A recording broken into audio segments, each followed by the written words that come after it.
The marble floor was ice cold against Olivia Grant's cheek when the janitor's whisper changed everything. Don't run.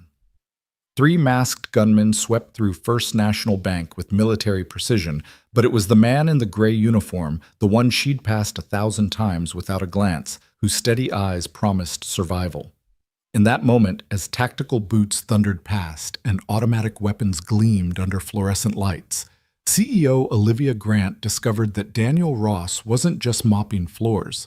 He was reading the room like a soldier who'd seen far worse battlefields than this. Welcome to a story where nothing is as it seems, where corporate wars spill blood on marble floors, and where a janitor's past might be the only thing standing between a powerful woman and the enemies hunting her. Stay with me until the end, and don't forget to comment your city below. I'd love to know how far this story has traveled. The morning had started like any other Tuesday in downtown Manhattan. Olivia Grant stepped out of her Tesla at 7:47 a.m., her Louboutin heels clicking against the pavement as she approached the towering glass facade of First National Bank. The October air bit through her charcoal Armani suit, but she barely noticed. Her mind was already racing through the day's agenda, the 8:30 board meeting about the Helios chip prototype, the investor call at noon, the quarterly review that would determine whether Grant Tech maintained its edge in the defense technology sector. She pushed through the revolving doors, the familiar whoosh of climate-controlled air greeting her. The lobby stretched before her 40 feet of imported Italian marble crystal chandeliers that cost more than most people's homes, and the subtle scent of fresh lilies from the weekly $10,000 floral arrangement. This wasn't just any bank. First National catered exclusively to Fortune 500 executives and their companies. It was a temple to wealth, and Olivia was one of its high priestesses. "Morning, Ms. Grant," called Marcus, the security guard who'd manned the front desk for 15 years. His warm smile crinkled the corners of his eyes. "Good morning, Marcus. How's your grandson? Still crushing it in Little League? Hit 2 home runs last weekend." Marcus beamed, his chest puffing with pride. "Kid's got a scholarship in his future, mark my words." Olivia smiled, genuinely a rare occurrence these days. These small human connections were anchors in her increasingly isolated world.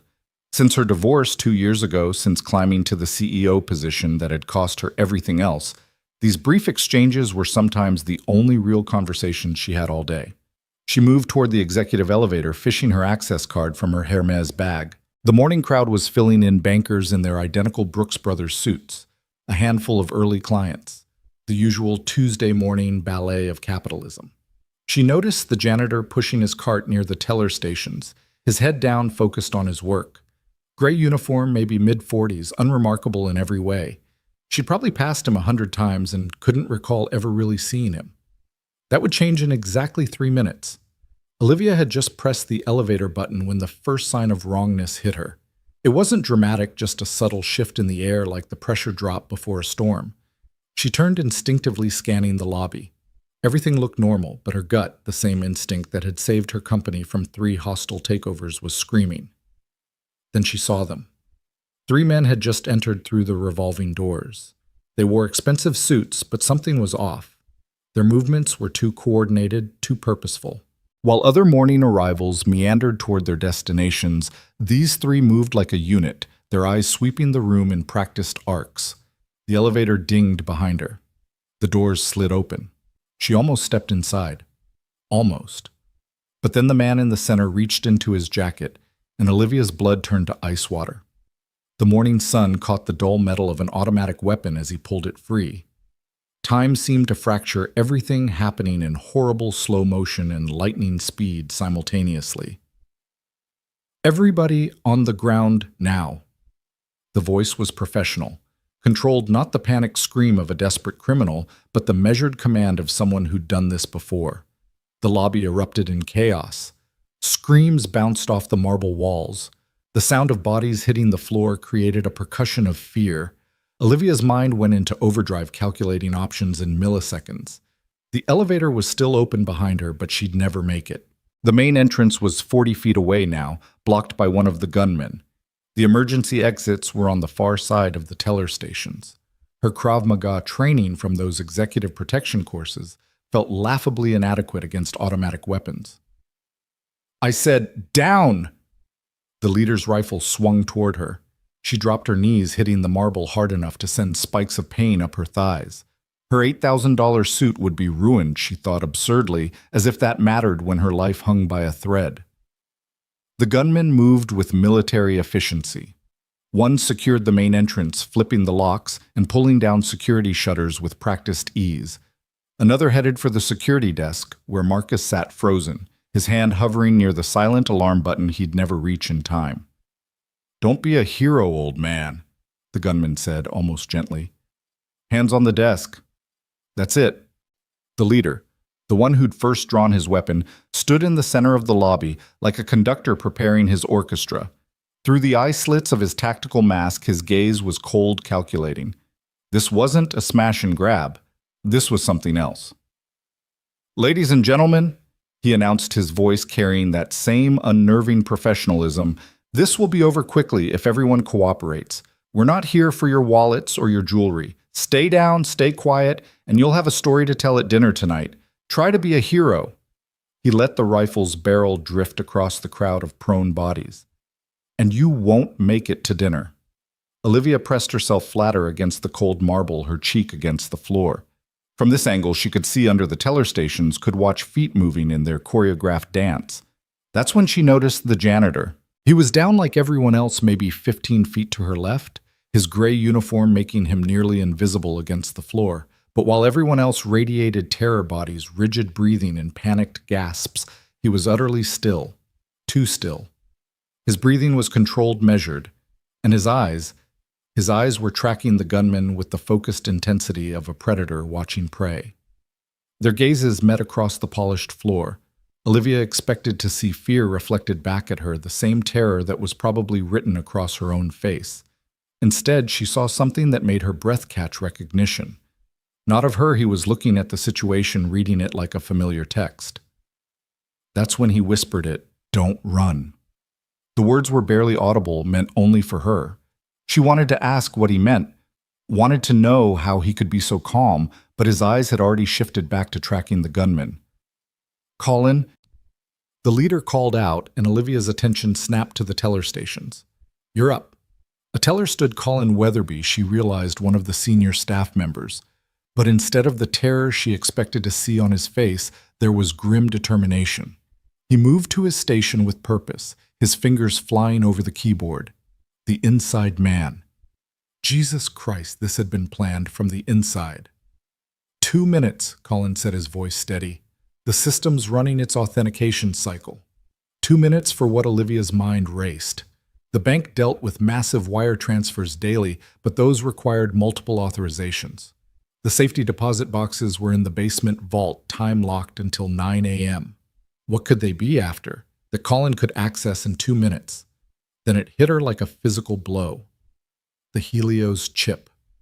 Her prototype was in the bank's ultra-secure private vault, the one reserved for items too sensitive for traditional safety deposit boxes. The vault that Colin, as a senior teller, had partial access to. The chip that could revolutionize military defense systems that 3 governments were bidding on, that her competitor Victor Crane at Prometheus Industries would kill to possess. No, not would kill. Was killing, right now. 60 seconds, Colin announced. The leader moved closer to the teller stations, his rifle casual but ready. The other 2 gunmen maintained their positions with military discipline. No wasted movement, no nervous energy. These weren't street criminals driven by desperation or addiction. These were professionals, and that terrified Olivia more than any junkie with a gun ever could. "You," the leader's voice cut through her thoughts. She looked up to find him standing directly over her, that cold gaze boring into her. "Olivia Grant." Her name on his lips felt like ice down her spine. "I have a message for you," he continued, loud enough for only her to hear. "Your board sends its regards." The board. Her mind reeled. The board of directors had been pressuring her about the Helios project, wanting her to accept Prometheus Industries' offer to partner. She'd refused, knowing it was just Victor Crane's attempt to steal her technology legally. But this wasn't legal maneuvering anymore. 30 seconds, Colin called. The janitor shifted slightly, and Olivia caught the movement in her peripheral vision. His hand had moved under his cart, and she glimpsed something that made her heart race faster, the grip of a handgun carefully concealed beneath cleaning supplies. Who the hell was this man? Don't... She breathed so quietly she wasn't sure he'd heard. If he drew that weapon, they were all dead. 3 automatic rifles against 1 hidden pistol wasn't a fight, it was a massacre. But Daniel Ross wasn't planning to draw. Not yet. His eyes remained fixed on the gunman, particularly on the one guarding the entrance. That one was getting antsy, his weight shifting from foot to foot. The other 2 were still professional, but this one was the weak link. Time, Colin announced. I'm in. The leader moved to the computer, studying the screen. Transfer initiated, 90 seconds for completion. Transfer. They weren't physically stealing the chip. Olivia's mind raced through the implications. The Helios data was encrypted with quantum keys that would take decades to break, unless they had her personal authorization codes, the ones only she and the board knew, the ones that were supposed to be unbreachable. Your board sends its regards. The betrayal hit her like a physical blow. Someone on her own board had sold her out to Victor Crane. Someone she trusted had handed over the keys to everything she'd built. 75 seconds. The antsy gunman at the door was getting worse. His head kept swiveling toward the windows, checking the street. Even through the dropped security shutters, the morning sun created patterns of light and shadow that clearly made him nervous. Steady, the leader called to him, irritation creeping into that professional tone. Something's wrong, the antsy one replied. The response time is exactly what we calculated. Stay focused. But Olivia could see what the leader apparently couldn't from his position. The gunman's trigger finger was no longer properly indexed along the rifle's receiver. It was curling toward the trigger itself. One surprise, one sudden movement, and that finger would squeeze reflexively. The janitor saw it too. She could tell by the way his body had shifted, almost imperceptibly, weight transferring to the balls of his feet. 60 seconds. A phone rang. The sound was shocking in the tense silence, an old-fashioned landline ring from the reception desk. Everyone flinched. The antsy gunman's rifle swung toward the sound, his finger dropping to the trigger. Leave it, the leader commanded. But the damage was done. The gunman was spiraling, his professional composure cracking. They know, he said. The cops know. We need to finish the job. The leader cut him off. 45 seconds. The phone kept ringing. Each blast of sound ratcheted the tension higher. Olivia could feel it building like pressure in a cylinder, could see it in the white knuckles of prone bank customers, in the trembling of the woman next to her who was quietly sobbing into the marble floor. The janitor's hand moved another inch toward his concealed weapon. 30 seconds. Almost there, Colin said, sweat now beading on his forehead despite the climate control. The encryption's fighting me, but... A siren wailed in the distance. The antsy gunman lost it. We're blown. We need to go now. 20 seconds, the leader said, but Olivia heard the first crack in his composure. The siren grew louder. Then another joined it, and another. Abort! The antsy gunman shouted, already backing toward the entrance. I'm not going back to prison for this. You move, you die, the leader said, and now his rifle was aimed at his own man. 15 seconds. The tension was unbearable. Olivia felt like her heart might explode from her chest. The woman next to her had stopped crying, holding her breath. Even Marcus at the security desk had gone rigid.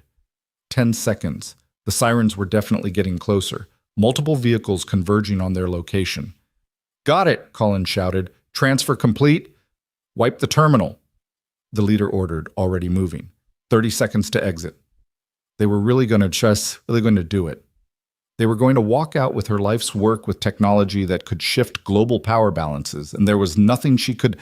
The antsy gunman cracked. Maybe it was the sirens. Maybe it was the pressure. Maybe it was just bad luck. But as he spun toward the door, his rifle swept across the prone hostages, and his finger squeezed. The burst of gunfire was deafening in the marble lobby. Bullets stitched across the floor, sending chips of Italian marble flying like shrapnel. The woman next to Olivia screamed. Someone else cried out in pain. And Daniel Ross moved. It happened so fast that Olivia's brain couldn't properly process it. One moment, the janitor was prone on the floor. The next, he was flowing to his feet with a grace that belonged in a martial arts movie, not a bank robbery. His hand came out from under the cart, holding not a gun, but a tactical knife that materialized like magic. The antsy gunman was still turning, still firing when Daniel reached him. The knife moved in a silver arc, finding the gap between the man's tactical vest and helmet. The gunman dropped like his strings had been cut, his rifle clattering across the marble. The other two gunmen were already reacting, their weapons swinging toward the new threat. But Daniel was already moving. He rolled behind a marble pillar as bullets sparked off the stone, came out the other side with the fallen gunman's rifle in his hands. The exchange of gunfire was brutal and brief. Daniel moved like smoke, never where the gunman expected him to be. His shots were precise, controlled targeting weapons and extremities rather than center mass. He wasn't trying to kill them, he was disabling them. The leader got off 3 bursts before Daniel's shot caught his rifle, sending it spinning from his hands. The second gunman tried to flank, but Daniel had already anticipated it was already there, the rifle stock crashing into the man's temple with a sound like a baseball bat hitting a watermelon. In less than 10 seconds, it was over. 3 gunmen down. The lobby filled with the acrid smell of cordite and the moans of the wounded. And Daniel Ross, standing in the center of it all, rifle held with the easy competence of someone who'd held far too many weapons in his life. The sirens were right outside now. Red and blue lights painted patterns through the security shutters. Daniel looked at the leader, who was clutching his injured hand, then at Colin, who stood frozen at his terminal. "The transfer," Daniel said, his voice carrying an authority that hadn't been there in his whispered warning. "Reverse it. Now." "I can't," Colin stammered. "It's already—" Daniel fired a shot that took out the computer monitor an inch from Colin's head. "Try harder." Colin's fingers flew over the keyboard, terror making him efficient. But after 30 seconds, he shook his head. "It's gone. Routed through 17 proxies and into a quantum-encrypted server. I couldn't reverse it if I had a week." The leader laughed a wet sound through what was probably a broken nose. "You think you've won something, Janitor? You have no idea what you've stepped into. This was just the opening move." Daniel walked over to him, crouched down. "Prometheus Industries, Victor Crane."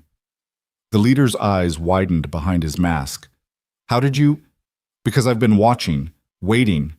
Daniel pulled something from the leader's vest, a small communication device. "And now they know I'm involved, which means they'll come harder next time." "This isn't your fight," the leader said. Daniel stood, his gaze finding Olivia across the chaos. "It is now." The police were at the doors shouting commands. Daniel set down the rifle, raised his hands, but his eyes never left Olivia's. In them, she saw a promise and a warning. This isn't over. As the police flooded in, as EMTs rushed to the wounded, as the chaos of aftermath engulfed the lobby, Olivia's mind was spinning with questions. Who was Daniel Ross? How had he known what would happen? And most importantly, why had a janitor just saved her life with skills that belonged to special forces, not someone who pushed a mop for a living? Ma'am, are you injured?" An EMT was kneeling beside her, checking for wounds. I'm fine," she managed. Though nothing about this situation was fine. Across the lobby, police were cuffing Daniel along with everyone else, standard procedure, until they could sort out what had happened. But just before they led him away, he caught her eye one more time. "They'll come for you," he mouthed silently. "Be ready." Then he was gone, disappeared into the maze of police procedures and witness statements that would consume the next several hours. But his warning echoed in Olivia's mind as she sat in the back of an ambulance, a shock blanket around her shoulders that she didn't remember anyone putting there. Her phone buzzed. A text from an unknown number. "The Helios data is gone, but that's not what they're really after. Check your home security, now. D. Daniel." With shaking fingers, she pulled up her home security app. Everything looked normal, the house in Westchester sitting quietly in the morning sun, the grounds peaceful. But as she cycled through the cameras, she noticed it. The front door camera showed the morning newspaper on the porch. She distinctly remembered bringing it in before leaving. Someone had been in her house. After she'd left, they were still there. Her blood turned to ice as she watched a shadow move past an interior window, then another. At least 2 people inside her home waiting for her to return. Another text, Don't go home. Meet me at Grand Central Lower Level Track 117 in 2 hours. Come alone. Trust no one else. Your board sold you out, but that's just the beginning. D. Olivia looked around at the chaos surrounding her. Police FBI agents who'd just arrived her own security team that had somehow missed everything. Any of them could be compromised. The betrayal went deeper than just Colin and the board. This was a web, and she was the spider's prey. But now she had something unexpected, a guardian angel in a janitor's uniform one, with skills that suggested his own dark past. The question was whether she could trust him, or if she was jumping from one web into another. Her phone rang. Victor Crane's name appeared on the screen. Against her better judgment, she answered. Olivia? Victor's smooth voice oozed false concern. I just heard about the terrible incident at the bank. Thank God you're safe. Cut the act, Victor. I know you were behind this. A pause. Then a chuckle. Behind it? My dear, I'm trying to save you from it. The Helios technology is too dangerous for one company to control. There are forces at play here you can't imagine. Forces you're controlling, forces I'm trying to manage. There's a difference. The attack today was messy amateur, not my style at all. But now that the data is out there in the wild, we need to work together to contain it. You stole it. I acquired it, Jim, Victor corrected, to keep it from people who would do far worse things with it. Meet with me, Olivia. Let me explain everything. 1 hour the Prometheus building. I'll guarantee your safety. My safety? Like you guaranteed it this morning. Another pause. The janitor, Ross. You should know he's not who he claims to be. His real name is... Olivia hung up. She didn't want to hear Victor's version of Daniel's identity. She'd rather hear it from the man himself. But Victor's call had revealed something important. They didn't know Daniel had made contact with her. They thought he was just a wild card who'd interfered with their plan. She deleted Daniel's text, then stood from the ambulance. I need to go, she told the EMT.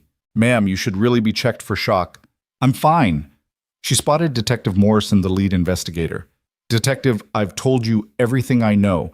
I need to get to my office deal with the fallout from this. Morrison looked skeptical. Ms. Grant, you're a material witness to a major crime. And frankly, given that you seem to have been specifically targeted, am I under arrest? No, but then I'm leaving. You have my contact information. She walked away before he could protest further, hailing a cab at the corner. Grand Central, she told the driver. Then added, take the long way. I need to make some calls. As the cab pulled into traffic, Olivia gazed back at the bank, now surrounded by emergency vehicles and media vans. In a few hours, her face would be on every news channel. The story would go viral, tech CEO survives dramatic bank heist. But they'd all be missing the real story. This wasn't about money or even the Helios chip. This was about power control and secrets buried so deep that a man had hidden behind a mop for God knew how long just to stay invisible. Her phone buzzed. Her head of security. Ms. Grant, where are you? We've lost your signal. She'd forgotten about the tracker in her company phone. Without hesitation, she powered it down and removed the SIM card, dropping it out the cab window at the next red light. For the first time in her corporate life, Olivia Grant was truly alone. No security detail, no assistant managing her schedule, no board of directors pretending to have her back while plotting her downfall. Just her and a mystery man who mopped floors with the same hands that had just taken down 3 armed professionals. Change of plans, she told the cab driver. Take me to the Westfield Mall first. I need to do some shopping. If she was going off the grid, she'd need a new phone, different clothes, and cash. Lots of cash. The corporate credit cards were probably already compromised. As the cab navigated Manhattan traffic, Olivia's mind worked through everything she knew. The Helios chip's data was gone stolen by someone on her own board working with Victor Crane, but Daniel had said that wasn't what they were really after. So what was the only thing more valuable than the chip itself would be? Her. Her knowledge of how to build it, improve it, and most importantly, how to counter it. The chip was just technology. She was the mind behind it. They weren't trying to steal from her. They were trying to acquire her. The attack at the bank had been meant to fail. Oh, they'd wanted the data as a bonus, but the real goal was to frighten her, isolate her, make her run to the only safe harbor they'd left available, Victor Crane and Prometheus Industries. but they hadn't counted on Daniel Ross. Her new burner phone, purchased with cash at an electronics kiosk, buzzed with an incoming text. How had he gotten the number? She hadn't given it to anyone. Good instinct ditching the company phone. You're learning. Change in plans. They're watching Grand Central. New location, the Bethesda Fountain Central Park. 1 hour. Look for the hot dog vendor with the Yankees cap. D. Olivia smiled grimly. He was testing her, making sure she wasn't being followed, wasn't compromised. Smart. But she had her own test to run. She Googled Daniel Ross Janitor First National Bank on her burner phone. No results. She tried variations, searched social media employment databases she could access. Nothing. Daniel Ross didn't exist in any digital footprint she could find. But then she tried a different search. Military contractors disappeared 2019. It was a hunch based on the way he'd moved, the precision of his violence. The results were mostly news articles about various scandals, but one caught her eye: Blackwater operative presumed dead after Afghanistan mission goes wrong. But the article was thin on details, classified information blocking most of the story. But there was a photo of the operative's unit, faces blurred for security, all except one that had been partially revealed due to a technical error. The jawline, the build, it could be Daniel. The operative's code name was mentioned once, Shepherd, as in someone who protects the flock. The cab pulled up to Central Park. Olivia paid in cash, pulled the baseball cap she'd bought low over her eyes, and entered the park. The normalcy of it all was surreal: joggers passing by, tourists taking photos, children playing. None of them knew that their world balanced on the edge of something dangerous. She found the Bethesda Fountain easily enough, and sure enough, there was a hot dog vendor in a Yankees cap. But as she approached, she noticed something: his hands. They were too steady, too clean. No one who handled hot dogs all day had hands that pristine. "You hungry?" the vendor asked, but his eyes were scanning the area behind her. "Depends on what you're serving," she replied carefully. He smiled slightly. "Boss says you're clear. Southwest Path, third bench. He'll find you." Olivia walked in the indicated direction, her nerves singing with tension. Every person she passed could be a threat. Every shadow could hide an enemy. This was what her life had become in the span of 3 hours.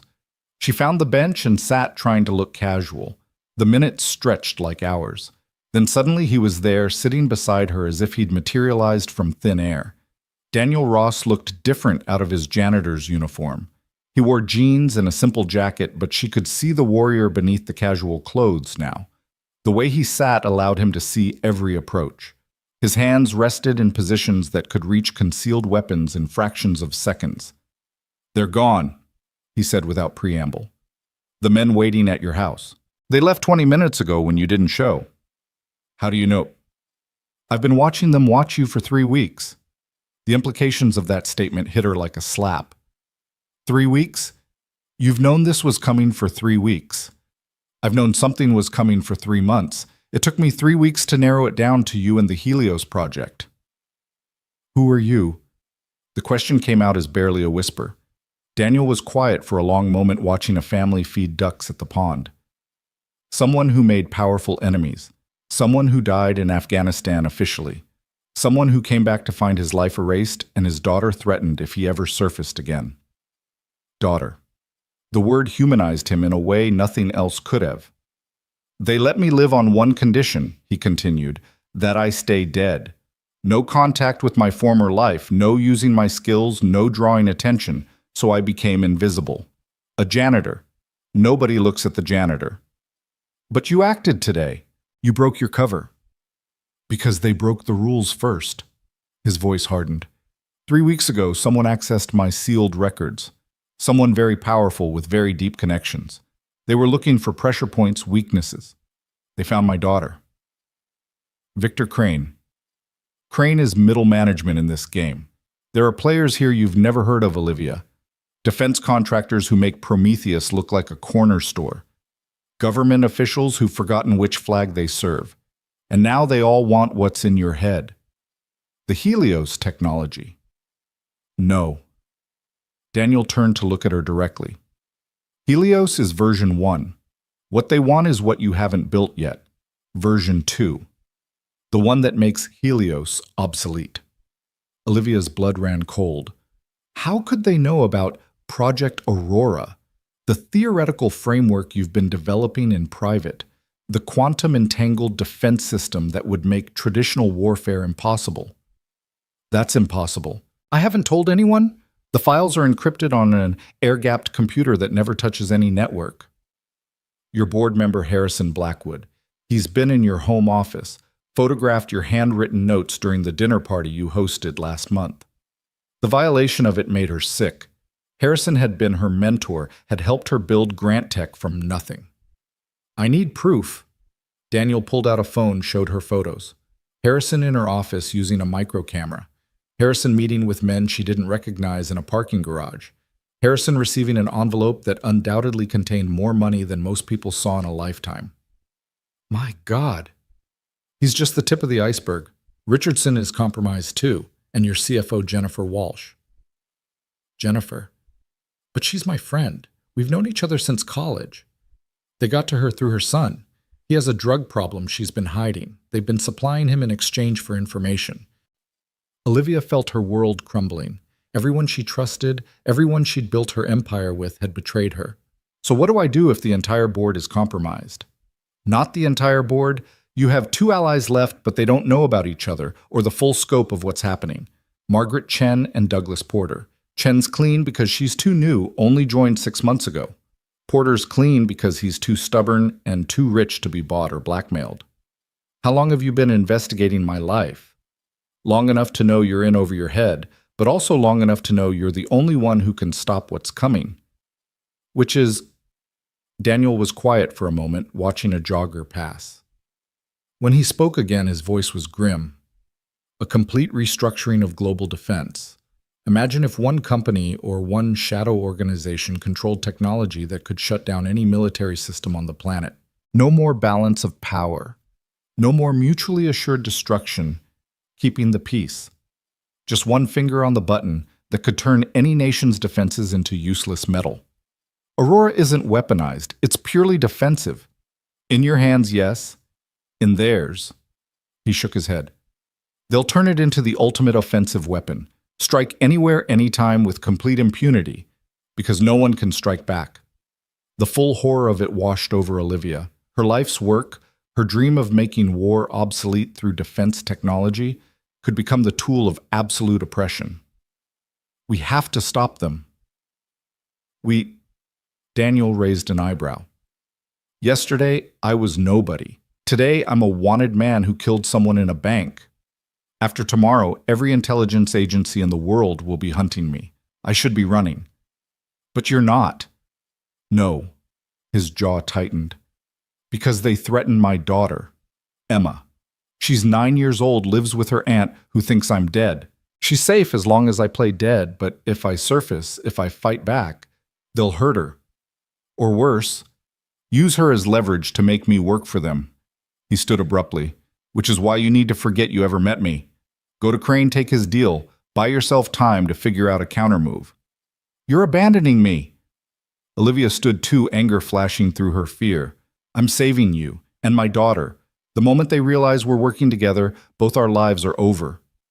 Our lives are already over. The words came out louder than intended, drawing looks from passers-by. She lowered her voice. The moment I walk into Prometheus, I become a prisoner with a corner office. And you? How long before they decide a dead man with your skills is too dangerous to leave wandering around? Daniel's phone buzzed. He checked it, his face going pale. No. What? He showed her the screen, a photo of a young girl with Daniel's eyes and a brilliant smile walking home from school. The message beneath it read, "Beautiful daughter, shame if something happened to her. Meet us or she disappears."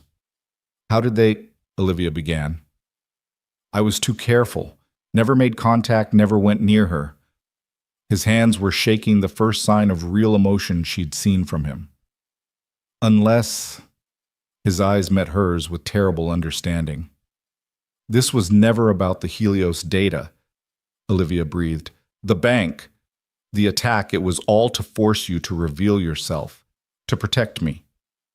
They knew I was watching, knew I'd have to act if lives were in danger. His voice was bitter. And I walked right into it. Another text arrived. 1 hour, Prometheus Industries underground parking level B3. Both of you. Or little Emma learns what happened to Daddy in Afghanistan. Both of us, Olivia noted. They want us together. Leverage against each other. You'll do what they want to protect a stranger's child because that's who you are, and I'll do whatever they want to protect Emma. So what do we do? Daniel looked at the photo of his daughter again, and Olivia saw him make a decision that would change everything. We don't play by their rules, he said quietly.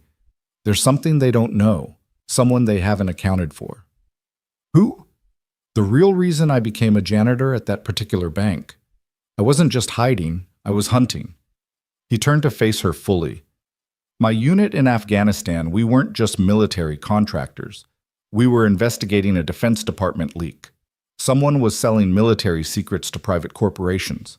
The trail led back to New York to a specific bank that was laundering the payments. First National. I've been gathering evidence for 3 years. Names, accounts, transactions. Everything I needed to expose the whole network. I was 2 weeks away from having enough to take to the Justice Department when you became a target. So you chose to save me instead of completing your mission. I chose to save an innocent woman, but maybe I can do both. He pulled out a different phone, one she hadn't seen before. This contains everything I've gathered, every crime, every traitor, every payment. It's encrypted with a dead man's switch. If I don't enter a code every 12 hours, it uploads to every major news outlet and law enforcement agency in the world. Your insurance policy. Our insurance policy now. He handed her the phone. The code is Emma's birthday backward, 4102151. If something happens to me, nothing's going to happen to you. We're going to save your daughter and stop these bastards. How they hold all the cards. Olivia smiled for the first time since the bank. No, they don't. They need me functional, capable of working on Aurora, which means they can't push me too far. And you're the most dangerous man they've ever tried to corner. Together we're still outnumbered and outgunned. In a straight fight, yes, but this isn't going to be a straight fight. She pulled out her burner phone. You said Margaret Chen and Douglas Porter are clean. Yes, but then we have allies, and I have resources they don't know about. Emergency funds in cryptocurrency, off-the-book safe houses from my paranoid early startup days, and most importantly, the real Aurora files. You said they were on an air-gapped computer. The decoy files are. The real ones, she tapped her temple. Up here. I learned long ago never to write down anything truly valuable. Daniel stared at her with something approaching respect. You've been playing a longer game than anyone realized. I'm a woman in tech who climbed to the top of a male-dominated industry. I've always had to play a longer game. Her phone buzzed with an alert. 45 minutes. We need to move. I know a way into Prometheus that they won't expect. But first we need to make a stop. Where? My apartment, the real one, not the cover identity's rat hole. If we're walking into the lion's den, we're going armed. They left the park separately, taking different exits, different routes. Olivia hailed a cab to a location 3 blocks from the actual destination, while Daniel disappeared into the subway. They reconvened at a building in Queens that looked abandoned from the outside. Charming, Olivia muttered. That's the point. Daniel led her to a service entrance through a maze of hallways that shouldn't exist according to the building's official floor plan. Finally, they reached a door that looked like a maintenance closet, but opened into something else entirely. The apartment beyond was a study in contrasts, sparse, military efficient, but with touches of humanity, a child's drawing framed on one wall, a photo of a younger Daniel in uniform, with his unit a small collection of well-worn books. But it was the wall of weapons that drew Olivia's attention. Rifles, handguns, knives, and things she couldn't even identify, all meticulously maintained and organized. Jesus, were you planning to start a war? Planning to survive one. Daniel moved to the wall, selecting weapons with practiced efficiency. Can you shoot? I took lessons after my first death threat 2 years ago. Lessons. He shook his head. Here. He handed her a compact Glock 19. Point and squeeze. Don't overthink it. That's your advice, don't overthink it. In a firefight. Yes, thinking gets you killed. Reacting keeps you alive. He strapped on a shoulder holster slid in a Sig Sauer. A knife went into his boot, another inside his jacket. But with any luck, we won't need these. Then why bring them? Because luck is for amateurs. He moved to a safe hidden behind the framed drawing, pulled out a thick envelope. And because I'd rather be tried by 12 than carried by 6. What's that mean? Better to face a jury for killing someone than have 6 pallbearers at your funeral. He opened the envelope, revealing multiple passports, credit cards, cash, and various currencies. If this goes sideways, if we have to run, these will buy us time. I'm not running. Not anymore. Even if it means Emma, we're saving Emma. All of us. No one gets left behind. She checked her phone. 20 minutes. How do we get into Prometheus without walking through the front door? Daniel smiled grimly. Through the one entrance Victor Crane doesn't know about, the one I installed 3 months ago when I did a reconnaissance run disguised as an HVAC repair tech. You've been planning this for 3 months. I've been planning for every contingency for 3 months. Prometheus was always a possibility. He moved to a laptop, pulled up building schematics. There's a maintenance tunnel that connects to the old subway access. It's been sealed for 40 years, but I unsealed it. Leads directly to sub-basement level B2. From there we can access B3 without going through their security. Won't they have cameras? They will, which is why we're going to give them something to look at. He pulled up another screen showing what looked like security footage. I've had their system compromised for weeks. At exactly 3:47, every camera in B2 and B3 will show a loop of empty corridors for 15 minutes. Enough time to get in, get Emma, and get out. What about the men holding her? That's where it gets complicated. His expression darkened. If they have her, it won't be a simple grab. They'll have leverage, probably multiple guns on her at all times. One wrong move. We'll get her back, Olivia said firmly. But Daniel, you know this is a trap, right? They want both of us there. Whatever happens, they're not planning to let us leave.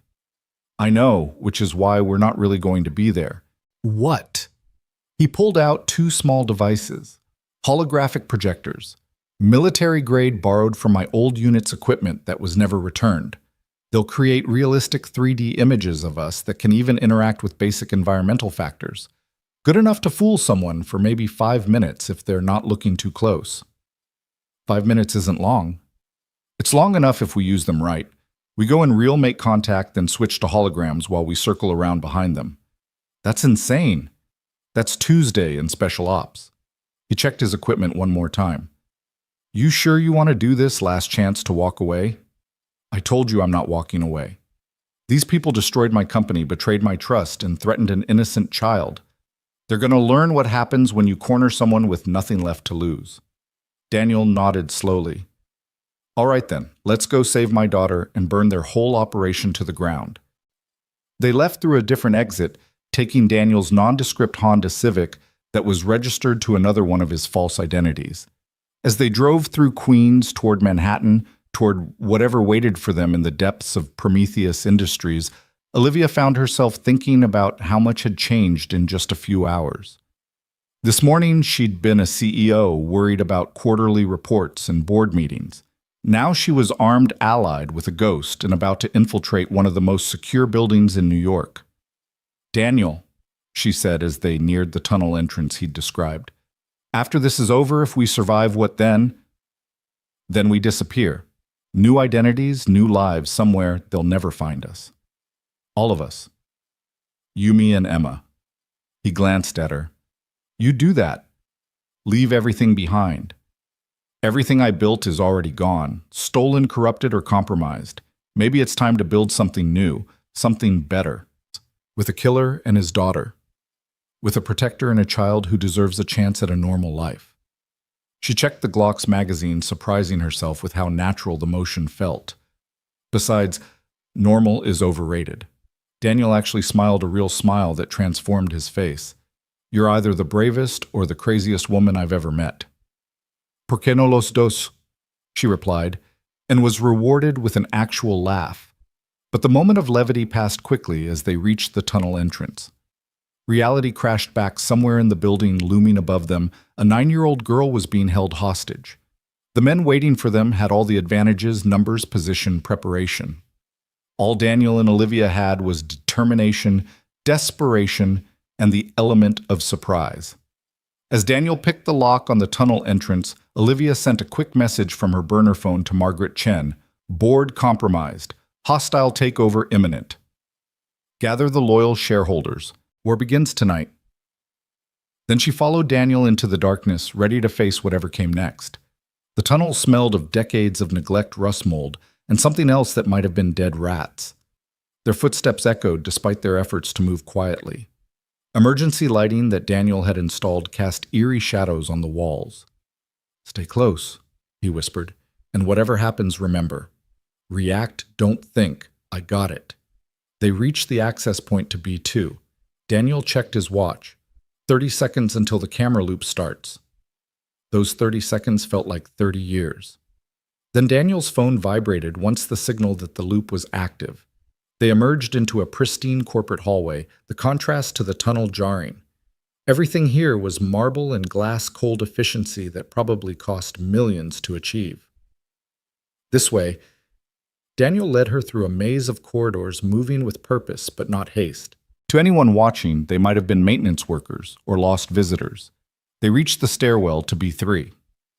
Daniel paused, pulling out a small device that he ran along the door frame. Clean, no additional sensors. They descended into B3, which was different from the floor above. Darker, more industrial. This was where Prometheus kept things they didn't want the public to see. "The parking section is through here," Daniel whispered, leading her through another door. The underground parking was vast, filled with expensive vehicles and shadows. At the far end, Olivia could see a cluster of people around a black SUV. Her heart clenched when she saw the small figure between them. Emma, looking terrified but trying to be brave, just like her father. Victor Crane stood beside the SUV like a maestro preparing for his final performance, his silver hair gleaming under the harsh fluorescent lights of the underground parking garage. Even from 50 yards away, Olivia could see the satisfaction on his face, the smug certainty of a man who believed he'd already won. 4 men flanked him, all wearing tactical gear that looked military-grade but bore no insignia, their weapons held with the casual competence of professionals who'd killed before and wouldn't hesitate to kill again. Emma stood between 2 of them, her small frame dwarfed by their bulk. She wore her school uniform, the one from the photo, but it was wrinkled now, torn at one sleeve. Her face was pale, but composed, showing a strength that no 9-year-old should have to possess. She was her father's daughter, Olivia realized, seeing the same quiet defiance in her young eyes that she'd seen in Daniel's at the bank. "She's being brave," Daniel whispered, his voice tight with barely controlled rage. "Too brave. They've threatened her with something worse than just hurting her." "How can you tell?" "The way she's standing, not trying to run, not crying. They've told her that if she doesn't cooperate, someone else gets hurt, probably her aunt." His hands clenched into fists. Classic psychological manipulation. Make the victim complicit in their own captivity. Olivia felt her own anger rising, a cold fury that surprised her with its intensity. She'd faced corporate sharks before, hostile takeovers, betrayals that cost millions. But this was different. This was a child being used as a pawn in a game she hadn't chosen to play. "Positions?" Daniel murmured, his tactical mind already working. 2 shooters high, probably more we can't see. The cars are arranged to create a kill box. If we walk in there straight, we're dead before we take 3 steps. So we use the holograms. Not yet. First, we need to change the game board. He pulled out his phone, fingers flying over the screen. "I'm triggering a fire alarm on B1. In about 30 seconds, this place is going to get very busy." "Won't they just ignore it?" "Corporate security won't. They're legally required to investigate. That'll pull at least some of their backup away." He handed her a small earpiece. "Put this in. Once we separate, this is how we stay connected." The earpiece was nearly invisible once in place.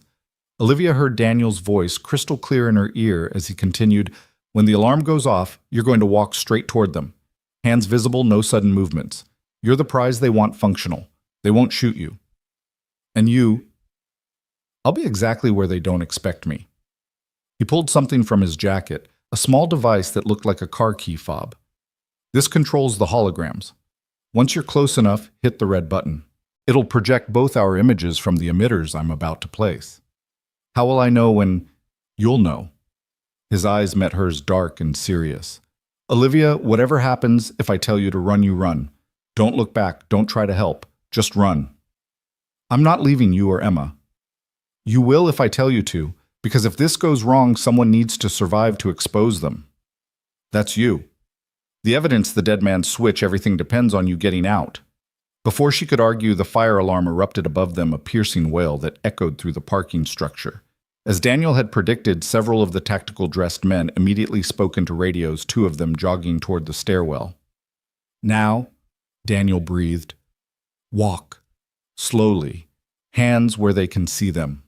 Olivia stepped out from their cover, her heart hammering so hard she was sure everyone could hear it. The remaining men immediately trained their weapons on her laser sights, creating a constellation of red dots on her chest. Ms. Grant, Victor called out, his voice carrying easily across the space. Right on time, though I expected you to use the front door like a civilized person. Civilization went out the window when you kidnapped a child, Victor. Her voice was steadier than she felt, anger overriding fear. Kidnapped. Such an ugly word. Let's call it protective custody. After all, with her father being so unpredictable, who knows what might happen to poor Emma here? The girl flinched at her name, but didn't speak. Up close now, Olivia could see the tear tracks on her cheeks, though her eyes were dry now. She was running on pure courage, and it was running out. I'm here, Olivia said now, 20 feet away. Let her go. Oh, we will. Once you and Mr. Ross agree to our terms. Speaking of which, where is our mysterious janitor? I know he's here. My men saw you both enter the tunnels. Right here. Daniel's voice came from everywhere and nowhere, echoing off the concrete walls. The men spun weapons, searching for a target, but he remained invisible. Did you really think I'd walk into your kill box, Crane? I think you'll do whatever it takes to save your daughter. Fathers are so predictable that way. Victor pulled out a pistol, pressed it against Emma's head. The girl went rigid, but still didn't make a sound. Show yourself, or I'll demonstrate just how serious I am. Daddy, don't... Emma's voice broke the silence, small and terrified. They want to hurt you. Don't come out. Olivia's hand found the hologram control in her pocket. Not yet, she told herself. Wait for the moment. Such a brave little thing, Victor said, his tone conversational, as if they were discussing the weather instead of threatening a child's life. You've raised her well, Ross. It would be a shame to end that raising prematurely. You hurt her, you lose all leverage. Daniel's voice was closer now, though Olivia still couldn't see him. Do I? I think Miss Grant would be quite motivated to cooperate after watching something so traumatic. Wouldn't you, Olivia? The sound of her first name from his lips made her skin crawl. What do you want, Victor? Really? This isn't just about Aurora or the Helios chip. This is something bigger. Clever as always. He smiled, the expression not reaching his eyes. You're right, of course. This is about the future, about who controls it. Governments are obsolete, constrained by borders and bureaucracy. Corporations like ours. We're the new world order, but only if we have the right tools. Tools like Aurora. Tools like you, my dear. Aurora is just code and mathematics. You're the mind that can evolve it, improve it, weaponize it properly. With Ross here providing the tactical applications, the two of you could create something that would make nuclear weapons look like firecrackers. We'll never work for you, Daniel said, and suddenly he was visible stepping out from behind a concrete pillar 30 feet to Victor's left. Every weapon immediately swung toward him. Never is such a long time, Victor said, and you'd be surprised what people will do when properly motivated. For instance, Emma here has an aunt, doesn't she? Sarah, I believe, lovely woman. Elementary school teacher? It would be tragic if something happened to her. Car accident, perhaps. Or maybe a home invasion gone wrong. Emma made a small sound, the first crack in her composure. Daniel took a step forward, and every laser sight centered on his chest. Then there's your extended network, Ross, Victor continued. Your old unit members who helped you disappear. Martinez in Texas, Washington, and Florida. Chen in Seattle. Oh yes, we know about all of them. Their families too. How many people are you willing to sacrifice for your principles? You're talking about mass murder, Olivia said, horrified. I'm talking about consequences. Every choice has them. You can choose to cooperate and everyone lives happily ever after. Or you can choose to resist and people start dying. Not all at once, of course. We'll start small. Maybe Chen's daughter breaks her leg in a skiing accident. Compound fracture, very nasty. Then Martinez's wife gets food poisoning, but it's a particularly virulent strain. Each incident worse than the last until you both understand that resistance truly is futile. You're insane, Olivia breathed. I'm practical. The world is changing, Ms. Grant. Climate collapse, resource wars, population displacement, chaos is coming. Someone needs to maintain order, and that someone needs absolute power to do it. Your technology provides that power. Daniel had moved closer during Victor's monologue, now only 15 feet from his daughter. Olivia could see him calculating angles, distance, probabilities. But there were too many guns, too many variables. Even he couldn't take them all before someone got hurt. That's when Olivia noticed something Victor hadn't one of his men. The one furthest from the group was acting strange. His weapon was still raised, but his stance had shifted. He was facing outward now, watching the stairwell instead of Daniel. Her earpiece crackled. When I move, you hit the button, Daniel's voice somehow transmitting without speaking aloud. Subvocal mic, she realized. Military tech. Mr. Crane, the strange acting guard called out. We have a problem. Not now, Phillips. Sir, the fire alarm wasn't random. Security's reporting multiple breach points. Someone's in the building. Victor's composure cracked slightly. Who? Unknown. But they're good. Professional. They've taken down 6 of our men already. Daniel smiled, the expression sharp as a blade. Did you really think I came alone, Crane? That I'd trust my daughter's life to just one plan? It was a bluff, Olivia realized. There was no backup. But Victor didn't know that, and doubt was spreading among his men like a virus. Their formation, previously rock solid, began to waver as they tried to watch all directions at once. You're lying, Victor said, but uncertainty colored his voice. Am I Phillips? How many breach points did security report? Phillips checked his radio. 4, sir. Teams entering from the north stairwell, south elevator shaft, west loading dock, and the executive elevator. The executive elevator goes straight to your office, doesn't it, Victor? Daniel's smile widened. Wonder what they'll find in your private safe. The real books, maybe. The one showing how you've been skimming from your own board to fund this little private army. Impossible. That safe is protected by a Steinhofer 9000 system with biometric locks. Yeah, those are good, unless you have the override codes from the manufacturer, which my friend in the executive elevator happens to have.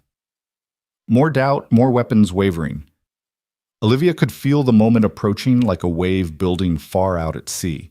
Her hand tightened on the hologram control. Even if you're telling the truth, Victor said, rallying, we still have your daughter. Nothing changes that.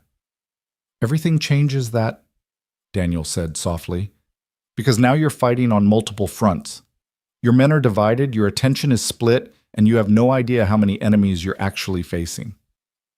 An explosion echoed from somewhere above them, the sound muffled but unmistakable. The lights flickered. 2 more of Victor's men immediately headed for the stairs, leaving only 4 plus Victor himself. Sir, we need to move, Phillips urged. If the building's compromised, we're not going anywhere until... Victor began. Daniel moved. It was like watching a force of nature unleashed. One moment he was standing still, the next, he was a blur of motion. His first target was the man closest to Emma, a strike to the throat that dropped him gasping. The second man was turning, bringing his weapon around when Daniel's knife found the gap in his body armor. Olivia hit the button. The holograms appeared instantly perfect duplicates of herself and Daniel that materialized in different positions. The remaining guards, already confused by the speed of Daniel's attack, hesitated for a crucial second, unsure which targets were real. Daniel used that second to grab Emma, rolling with her behind a concrete barrier as gunfire erupted. Bullets sparked off the floor where they'd been, where the holograms still stood. One guard was shooting at hologram Daniel, his bullets passing harmlessly through the projection. The images are fake, Victor screamed, but the damage was done. The confusion had given Daniel the time he needed. Olivia didn't remember drawing the Glock, didn't remember aiming. She just reacted as Daniel had taught her. The gun kicked in her hands, the sound deafening in the enclosed space. Phillips went down his weapon, clattering away. Victor spun toward her, his own pistol rising, but Olivia was already moving, diving behind a parked Mercedes as bullets shattered its windows. Glass rained down on her like deadly snow. "Emma, stay down!" Daniel's voice urgent but controlled. More gunfire, the distinctive sound of his Sig Sauer. Olivia popped up, fired twice more, forcing Victor to take cover. She could see Daniel in her peripheral vision using a car door as a shield while he engaged the remaining guards. Emma was huddled behind the concrete barrier, hands over her ears. One of the guards made the mistake of focusing too long on the hologram, still trying to understand what he was seeing. Daniel's shot took him in the shoulder, spinning him around and down. 2 guards left plus Victor. "Olivia, move left!" Daniel's voice in her earpiece. She rolled left just as bullets destroyed the spot where she'd been. The Mercedes was taking a beating, its body riddled with holes. She needed better cover. There, a support pillar, thick concrete that could stop anything short of a rocket. She sprinted for it, hearing bullets whine past her ear, made it pressed her back against the cold concrete, breathing hard. "Nice shooting," Daniel's voice in her ear. "You're a natural." "I don't feel like a natural," she gasped. "I feel like I'm going to throw up." "That's normal. Means you're still human." Victor's pulling back to the SUV. He's going to try to run. "What about Emma?" "Safe. For now. But we need to end this before his reinforcements arrive." Olivia peered around the pillar. Victor was indeed retreating to the SUV, using his remaining men as cover. One of them was laying down, suppressing fire, while the other tried to flank Daniel's position. She saw what Daniel apparently didn't. The flanking guard had a clear shot at the concrete barrier protecting Emma. Without thinking, Olivia stepped out from cover, her Glock raised. "Hey!" The guard turned toward her, voice, his rifle swinging around. Time slowed. She could see his finger tightening on the trigger, could see the bore of the rifle like a black eye staring at her. She fired first. The guard stumbled backward, his shot going wild, sparking off the ceiling. He dropped to one knee, then fell forward and didn't move. The last guard, seeing his situation was hopeless, threw down his weapon. "I surrender. I'm done." "Smart choice," Daniel said, emerging from cover with his weapon still trained on the man. "Face down, hands behind your head." That left Victor. He stood beside the SUV, his pistol pointed not at them but at the gas tank of a nearby car. One shot and this whole level goes up. We all die. "You're bluffing," Daniel said. I'm 73 years old, Ross. I've lived my life, built my empire. If I can't have Aurora, if I can't secure my legacy, then what's the point? Maybe taking you all with me is legacy enough.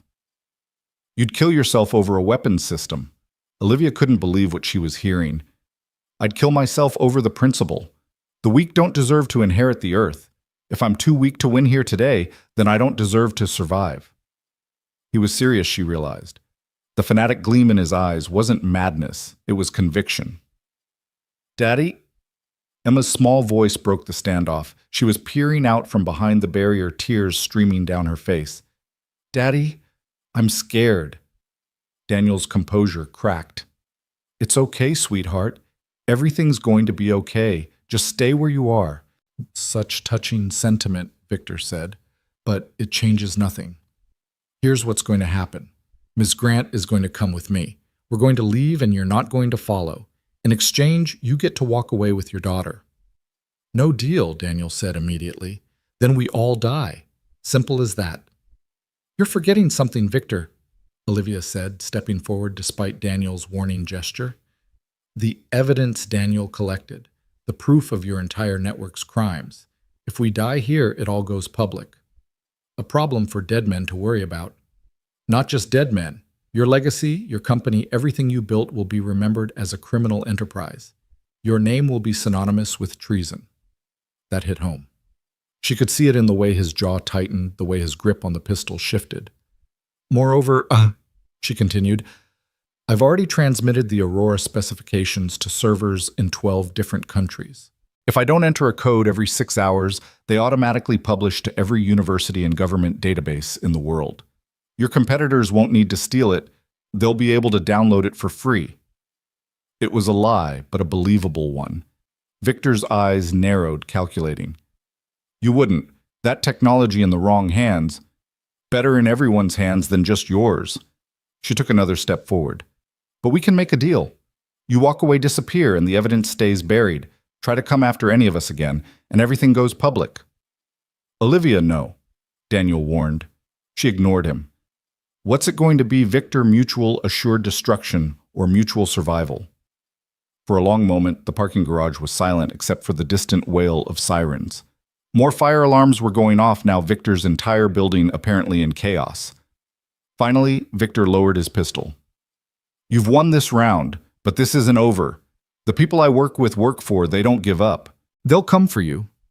Then we'll be ready, Daniel said. Victor laughed, bitter and cold. No one's ever ready for them. They're not like me, constrained by ego or legacy. They're true believers, and true believers are the most dangerous people in the world. He turned toward the SUV, then paused. A word of advice, Ms. Grant. The technology you've created, it's Pandora's box. Once opened, it can't be closed again. You think you're saving the world by keeping it from me, but you're just delaying the inevitable. Someone will weaponize it. Someone always does. Maybe, Olivia said, but not today, and not you. Victor climbed into the SUV and drove away, leaving them standing among the unconscious and wounded, the smell of cordite heavy in the air. The moment he was gone, Daniel ran to Emma, scooping her into his arms. The little girl buried her face in his shoulder, finally allowing herself to sob. I was so scared, Daddy. They said you were dead, but I knew you weren't. I knew you'd come. I'm here, baby. I'm here, and I'm never leaving you again. Olivia turned away, giving them their moment while also keeping watch. The sirens were getting closer. Real police, not corporate security. They needed to leave before questions started getting asked. Daniel, she said softly, we need to go. He nodded, still holding Emma. The tunnel. We can... No, they'll expect that. I have a better idea. She pulled out her burner phone, dialed a number from memory. Margaret. It's Olivia. I need an extraction. Prometheus Industries loading dock 7. And Margaret, bring lawyers, lots of lawyers. She hung up, turned to Daniel. Board member, one of the good ones, remember? She's also former military intelligence. She'll know how to handle this. You trust her. I have to trust someone. And right now she's the only board member not trying to kill me.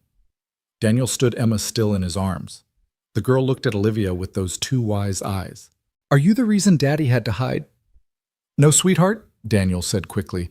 Actually, yes, Olivia said, meeting the child's gaze. But I'm also the reason he doesn't have to hide anymore. Emma studied her for a moment, then nodded solemnly. Okay. Are you coming with us? If that's okay with you. Daddy needs someone to watch his back. He thinks he's Superman, but he's not. Hey, Daniel protested, but he was smiling. She's right, Olivia said. Even Superman had the Justice League. They made their way to the loading dock, Daniel carrying Emma, while Olivia covered their rear. The building was in full evacuation mode now, alarms blaring, people streaming out. Perfect cover for their escape. Margaret Chen was waiting with a convoy of black SUVs and enough lawyers to choke a courthouse. She took one look at them, bloodied, battered, carrying a child, and didn't ask a single question. Get in, she said simply. We'll sort out the rest later. As they drove away from Prometheus Industries, Olivia looked back at the building smoke now visible from several windows. Whatever Daniel's phantom allies had done, or whatever automated systems he'd triggered to sell his bluff, had been thorough. It's not over, Daniel said quietly, following her gaze. No, she agreed. But we won this round. What happens now? Emma asked from between them. Olivia and Daniel exchanged glances over her head. What did happen now? They'd survived, saved. Emma kept the technology from falling into the wrong hands, but Victor was right about one thing: the people behind him wouldn't give up. Now, Olivia said, making a decision, we disappear for a while. All of us. Together. Where will we go? Emma asked. Somewhere safe, Daniel said. Somewhere they won't think to look. I know a place, Olivia said. A cabin in Montana, completely off the grid. Bought it under a shell company years ago, paid cash. Not even my board knows about it. Montana, Emma said thoughtfully. Do they have horses? They do. And snow. Lots of snow. Okay. She leaned against her father, exhaustion finally catching up with her. Can Olivia come with us, Daddy? I like her. She's brave. Daniel looked at Olivia, something warm in his eyes. Yeah, sweetheart. She can come with us. As Manhattan disappeared behind them, Olivia felt something she hadn't experienced in years. Hope. They were walking away from everything she'd built, everything she'd worked for. Her company would survive. Margaret would see to that. But Olivia Grant, CEO of Grant Tech, was effectively dead. But maybe that was okay. Maybe it was time for a different life. One where success wasn't measured in stock prices and board approvals. One where she could work on her technology without corporate interference, where she could help raise a remarkable little girl who'd already seen too much, where she could learn what it meant to be part of something more important than any company. The cabin has a workshop, she told Daniel. Fully equipped satellite internet through untraceable relays. We could continue working on Aurora, but the right way. Defensive-only open source eventually. Make it impossible for anyone to monopolize. That's dangerous. The moment we surface with that technology, then we don't surface. We release it anonymously, simultaneously to every government and peace organization in the world. Level the playing field completely. Mutually assured defense instead of destruction, Daniel mused. It could work. It will work, but first we need time. Time to perfect it. Time to set up the distribution network. Time to heal.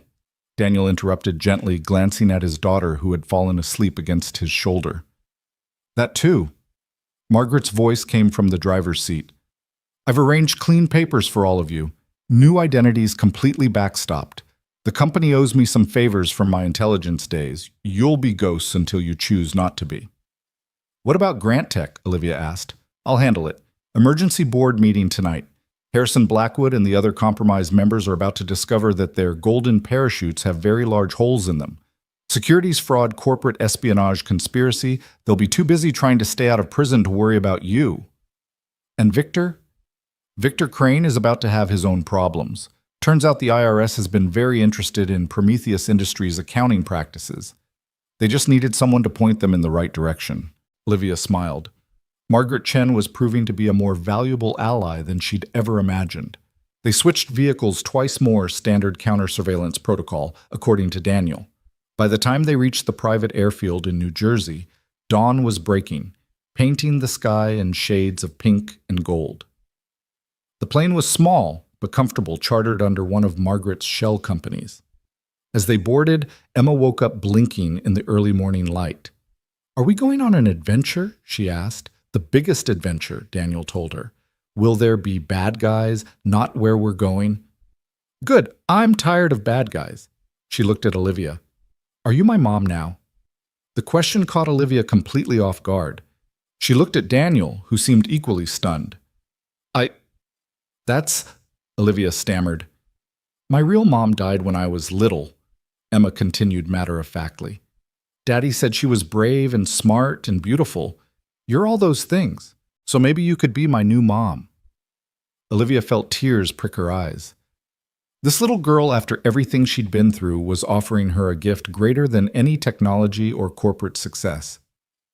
I would be honored, she said softly.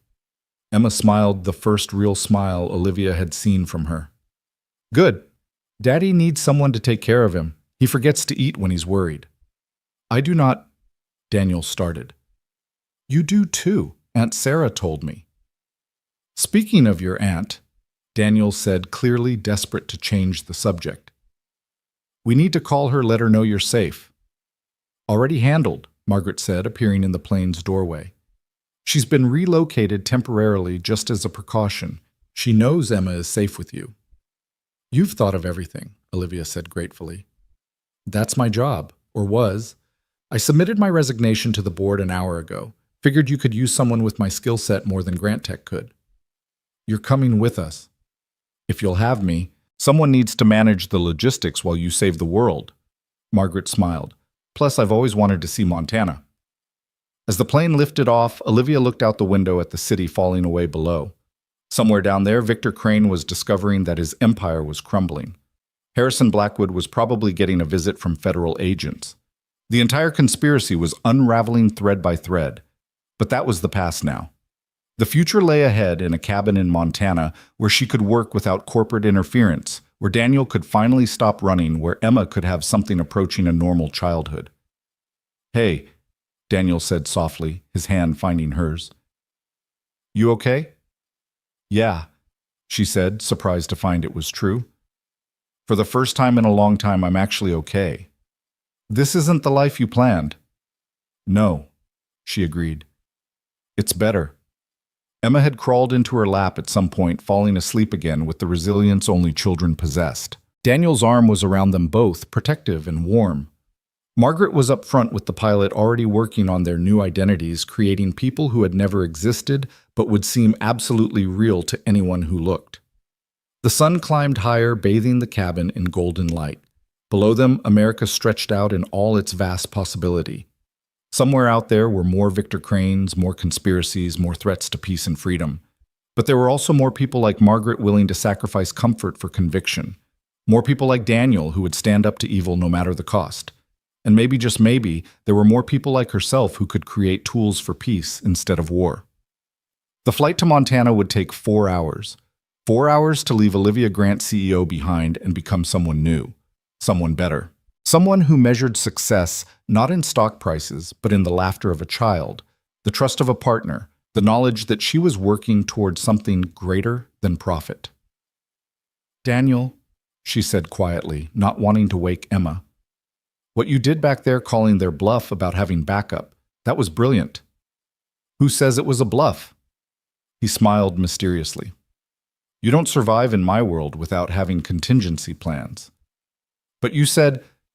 "I said I came alone to save Emma. That doesn't mean I didn't have insurance." He pulled out his phone, showed her a series of messages. "Martinez, Washington, Chen, my old unit. They were never in danger from Victor. They were my backup running cyber operations from 3 different states. The explosions, the system intrusions, the chaos, all them." "You clever bastard." "Language," he warned, glancing at Emma. "You clever genius," she corrected. "Better." He was quiet for a moment. "Olivia, what you did back there standing up to Victor protecting Emma, you didn't have to do any of that." "Yes, I did. The moment they took her, the moment they tried to use an innocent child as leverage, it became my fight too." She stroked Emma's hair gently. "Besides, someone once told me that in a firefight, thinking gets you killed. Reacting keeps you alive." "Smart man." "The smartest." She leaned into him, feeling his warmth, his strength. "So, Mr. Ross, or whatever our new names, will be ready to disappear. With you, ready for anything." Outside the window, the landscape was changing, cities giving way to farmland to forests and mountains. Somewhere ahead was their new life, hidden and safe, at least for now. They would work on Aurora, perfect it, prepare it. And when the time was right, they would release it to the world, ensuring that no one could ever again threaten a child to steal power. But that was tomorrow's fight. Today they had won. They were together, they were alive, and they were free. As the plane carried them toward their new beginning, Olivia closed her eyes and let herself believe just for a moment that happy endings were possible. Even for a CEO, a ghost, and a little girl who'd already seen too much of the world's darkness. The war wasn't over. It might never be truly over. But this battle, this crucial fight for their survival and freedom, was won. And in the grand scheme of things, in the endless struggle between those who would control and those who would be free, sometimes one victory was enough to change everything. Emma stirred in her sleep, murmuring something about horses and snow. Daniel tightened his arm around them both. Margaret's fingers flew over her laptop keyboard, building their new lives keystroke by keystroke. And Olivia Grant, who had spent her entire adult life fighting alone, finally understood what it meant to be part of a team. Not a corporate team built on profit and ambition, but a real team built on trust, sacrifice, and the mutual determination to protect what mattered most. The plane flew on through the morning sky, carrying them away from everything they'd known and toward everything they might become. Behind them, New York continued its relentless pace, unaware that one of its most powerful executives had just vanished, that a conspiracy reaching to the highest levels of corporate power had been exposed, that a new kind of warfare had been prevented by the unlikely alliance of a CEO and a janitor. But New York would survive as it always did. Grant Tech would survive under Margaret's emergency leadership and the eventual guidance of the clean board members. Even Prometheus Industries would probably survive in some form, though significantly weakened and under federal investigation. The only things that wouldn't survive were the old versions of themselves. Olivia Grant, the isolated CEO. Daniel Ross, the hidden warrior. Emma Ross, the girl without a father. Those people were gone now, replaced by something new, something stronger. A family forged in fire and bulletproof glass, heading toward a future they would write themselves. The Montana cabin emerged from the morning mist like something out of a fairy tale. Its log walls weathered to a warm golden brown, and smoke curling from a stone chimney that must have been built a century ago. Emma pressed her nose against the car window, her breath fogging the glass as she took in the vast expanse of wilderness that surrounded what would become their new home. They'd driven for 3 hours from the private airstrip, Margaret taking a deliberately convoluted route that included 2 vehicle changes and enough doublebacks to lose even the most determined surveillance. "It's perfect," Emma breathed, her voice filled with the wonder that only children could muster after everything she'd been through. "Daddy, look, there's a barn. Do you think there are horses?" "We'll have to check it," Daniel said, but his eyes were scanning the property with professional assessment, cataloging sight lines, defensive positions, potential vulnerabilities. Old habits died hard, and some habits kept you alive. Olivia understood his caution. The past week since their escape from Prometheus Industries had been a whirlwind of careful movements and constant vigilance. They'd stayed in 3 different safe houses, never more than 2 nights in any location, while Margaret worked her magic with their new identities. Now they were the Ross family. David and Rachel Ross, their daughter Emily and Rachel's sister Margaret Chen, who'd kept her first name to avoid confusion. Their backstories were impeccable, their paper trails stretching back years, complete with employment histories, tax returns, and even social media profiles populated with carefully curated photographs that Margaret's CIA contacts had doctored to perfection. "The perimeter sensors are already active," Margaret said from the driver's seat, consulting her tablet. "Motion detectors, infrared cameras, the works. Anyone comes within a half-mile of this place will know about it." "But not too sensitive," Olivia added. "We don't want false alarms every time a deer walks by." "Already calibrated. The system can differentiate between wildlife and humans based on heat signatures and movement patterns." Margaret pulled up to the cabin's wraparound porch. "The previous owners were apparently as paranoid as we are. They were preppers convinced society was about to collapse. Their paranoia is our gain." The cabin was larger than it appeared from the outside, with 2 stories plus a finished basement that Olivia had already mentally designated as her laboratory. The main floor opened into a great room dominated by a massive stone fireplace, the walls adorned with windows that provided panoramic views of the surrounding mountains, while maintaining tactical advantage. Anyone approaching would be visible long before they reached the house. Emma ran from room to room, her earlier trauma seemingly forgotten in the excitement of exploration. She claimed the bedroom with the window seat overlooking the meadow, declaring it perfect for reading and watching for wildlife. Her resilience amazed Olivia, though she'd noticed the child still startled at sudden noises and stayed close to Daniel whenever strangers were near. "The equipment will arrive tomorrow," Margaret said, checking her lists with characteristic efficiency. "Everything you specified for the lab, plus supplies, for at least 6 months. After that, we'll establish a regular delivery schedule through intermediaries. Nothing that can be traced back to us." "What about communications?" Daniel asked, testing the locks on each window with methodical precision. "Satellite internet through a series of encrypted relays. It'll be slower than what you're used to, but completely secure.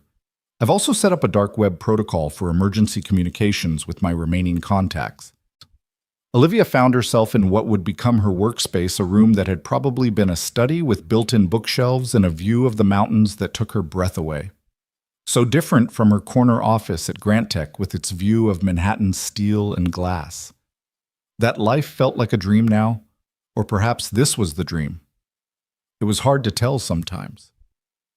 You okay? Daniel appeared in the doorway, moving with that silent grace that still unnerved her sometimes. Just thinking about how much has changed. 2 weeks ago, I was worried about quarterly earnings and board meetings. Now I'm in hiding with a former special ops soldier and his daughter planning to secretly save the world. Having second thoughts. She turned to face him fully. In the soft mountain light, she could see the man beneath the warrior, the father who'd given up everything to protect his child, the protector who'd risked his carefully constructed cover to save a stranger. No second thoughts, just adjustment. It gets easier, he said, moving closer. The new identity, I mean. After a while, you forget who you used to be. Is that what happened to you? You forgot who you were before. His expression darkened slightly. I tried to forget. Some things are better left buried, but then they took Emma, and suddenly everything I'd tried to bury came roaring back. Your training saved us. My training got us into this mess. If I'd stayed truly hidden, if I hadn't been watching you, then Victor would have the Helios data and Aurora, and I'd either be dead or working for him under duress. She reached out, touched his arm. You saved me, Daniel, in more ways than one. The moment stretched between them, charged with possibility. But then Emma's voice echoed from somewhere in the house, exclaiming over some new discovery, and the spell broke. We should do a full security sweep, Daniel said, stepping back. Check all the defensive positions, make sure the sight lines are clear. Of course, Olivia agreed, recognizing his need to retreat into the familiar comfort of tactical planning. They'd been dancing around this attraction since the plane ride, neither quite ready to acknowledge what was building between them. There was too much at stake, too much still uncertain. The rest of the day was spent settling in, establishing routines that would become their new normal. Margaret set up her command center in a corner of the great room, her multiple laptops and monitors creating a high-tech nest from which she could monitor news feeds, financial markets, and intelligence chatter. Daniel walked the perimeter with Emma, teaching her about the local wildlife and secretly assessing every possible approach route. Olivia began organizing her laboratory space, making lists of additional equipment she'd need to continue her work on Aurora. That evening, they sat around the fireplace, eating a simple dinner that Margaret had prepared. She'd revealed yet another hidden talent as an excellent cook. Emma was curled against her father's side, fighting sleep, but determined to stay up with the adults. Tell me about Aurora, Emma said to Olivia. Daddy says you're making something that will stop wars. Olivia considered how to explain quantum-entangled defense systems to a 9-year-old. Imagine if every weapon in the world had an off switch, and I could build a remote control that could flip all those switches at once. So nobody could hurt anybody. That's the idea. But what if bad people get the remote out of the mouths of babes? That's why we have to be very careful about how we build it and who gets to use it. Maybe everybody should have one, Emma said thoughtfully. Then if someone tries to be mean, everyone else can turn their weapons off. Olivia and Daniel exchanged glances over her head. The child had just articulated the exact distribution strategy they'd been discussing mutual defense through universal access. You're brilliant, you know that, Olivia told her. Emma smiled sleepily. Daddy says I get it from my mom. My first mom, I mean. She was a scientist, too. Daniel's expression tightened almost imperceptibly. He'd never mentioned Emma's mother beyond confirming she was deceased. She must have been very special, Olivia said carefully. She was, Daniel said quietly. But that's a story for another day. Time for bed, little one. Emma protested, but eventually allowed herself to be carried upstairs. Olivia watched them go, father and daughter, noting how Emma's arms wrapped trustingly around Daniel's neck, how his entire posture softened when he held her. Whatever darkness lurked in his past, his love for his daughter was pure and uncomplicated. Margaret closed her laptop and stretched. I'm turning in too. First watch is yours, David, if you're keeping to military protocol. Old habits, Daniel confirmed, returning from tucking Emma in. I'll take midnight to 4. You take 4 to 8. Works for me. Margaret gathered her equipment. Though honestly, if anyone finds us this quickly, we've got bigger problems than sleep schedules. When she was gone, Daniel and Olivia were left alone in the great room, the fire casting dancing shadows on the walls. The silence wasn't uncomfortable exactly, but it was weighted with things unsaid. You want to know about Emma's mother, Daniel said, eventually not making it a question. Only if you want to tell me.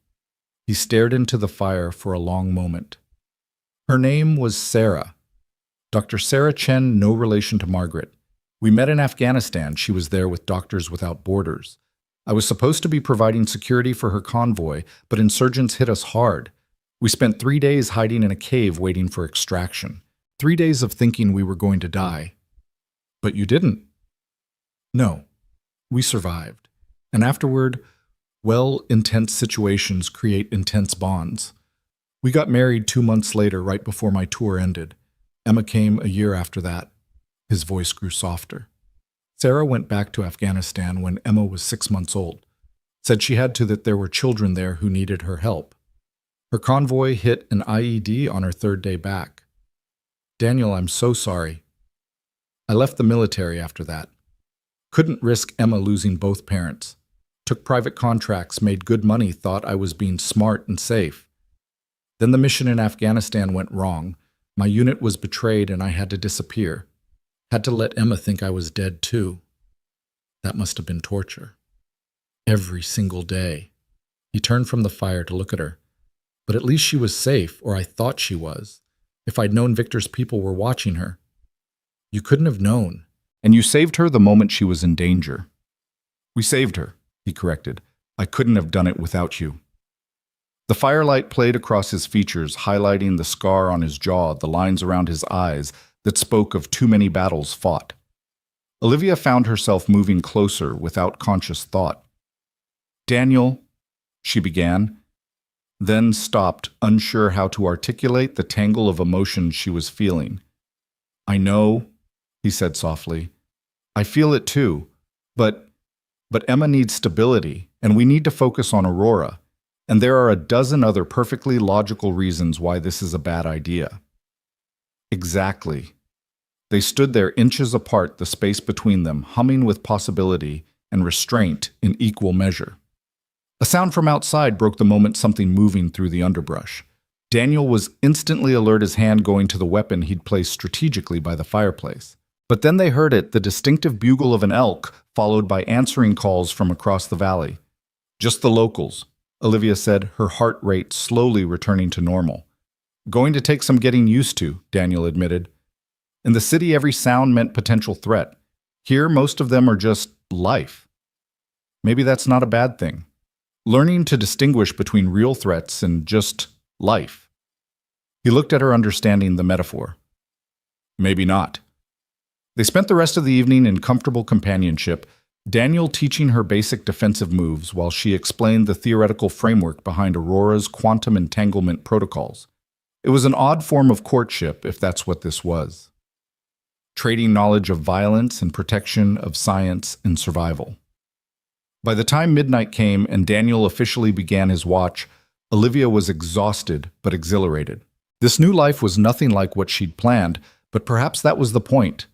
Plans could be predicted, countered, defeated. But this improvised existence, balanced between hiding and preparing to change the world, this was something their enemies couldn't have anticipated. She climbed the stairs to her room, pausing at Emma's door. The child was sleeping peacefully, one arm wrapped around a stuffed bear that Daniel had grabbed during their escape. In sleep, she looked even younger than her 9 years, innocent and vulnerable. This was what they were fighting for, Olivia realized. Not abstract concepts of national security or technological superiority, but this one child's right to sleep safely, to grow up in a world where weapons could be neutralized before they could destroy. Her own room was simple but comfortable, with a view of the mountains that would probably never get old. As she prepared for bed, her phone, the secure one Margaret had provided, buzzed with an encrypted message. It was from Douglas Porter, one of the 2 board members Daniel had identified as trustworthy. Grant Tech board in chaos. Blackwood arrested by FBI this morning. Richardson turned state's evidence. Walsh disappeared. Company stock down 30% but stabilizing under emergency leadership. Your vision for Aurora lives on through the legitimate projects. Stay safe. The work continues. So the corporate world she'd left behind was adapting, surviving, even potentially thriving without her. It should have stung, but instead she felt only relief. That world with its hostile takeovers and boardroom betrayals felt like a prison now. This cabin, for all its isolation and danger, felt like freedom. Another message came through, this one from Margaret downstairs. Picking up chatter about Prometheus, major restructuring happening, Victor Crane's location unknown, several European defense contractors sniffing around the remains. We need to accelerate Aurora timeline. Olivia typed back, understood. We begin tomorrow. She lay in bed listening to the unfamiliar sounds of wilderness wind through pines, the distant howl of something that might have been a wolf, the creak of logs settling. Somewhere in the house, Daniel was keeping watch, protecting them all, as he'd done since the moment he'd whispered, "Don't run," on that marble floor. Sleep came slowly, her mind racing with calculations and possibilities. Aurora was more than just code and hardware. It was a paradigm shift in how humanity approached conflict. Instead of ever bigger weapons, ever more destructive capabilities, it offered the possibility of negation, of rendering violence obsolete through technology. But Emma's innocent question echoed, what if bad people got the remote? The answer, she was beginning to understand, lay not in keeping Aurora secret, but in making it universal. If everyone had the capability to neutralize weapons, then no one could dominate through force alone. It would require cooperation, negotiation, actual diplomacy, instead of the threat of violence. She must have dozed off, because suddenly she was awake, heart pounding, unsure what had woken her. Then she heard footsteps in the hall, careful, but not quite silent enough. Her hand found the Glock on the nightstand, muscle memory from Daniel's training taking over. She slipped out of bed, moved to the door, listened. Olivia. Daniel's voice soft and concerned. You okay? The sensors picked up elevated heart rate from your room. She opened the door, found him standing there looking worried. The sensors can detect that. Margaret's additions, she's thorough. He looked past her, scanning the room automatically. Bad dreams. Something like that, just processing everything I think. It takes time. The adrenaline from what we went through, it doesn't just disappear. Your body remembers danger even when your mind knows you're safe. Speaking from experience. Too much experience. He hesitated, then added, sometimes it helps to talk about it, or just not be alone. There was invitation in his voice, carefully offered, easily declined. Olivia considered for a moment, then stepped back from the doorway. Want some coffee? I don't think I'm getting back to sleep anyway. They went downstairs together, moving quietly to avoid waking Emma or Margaret. Olivia made coffee while Daniel maintained his watch, checking the security monitors with practiced efficiency.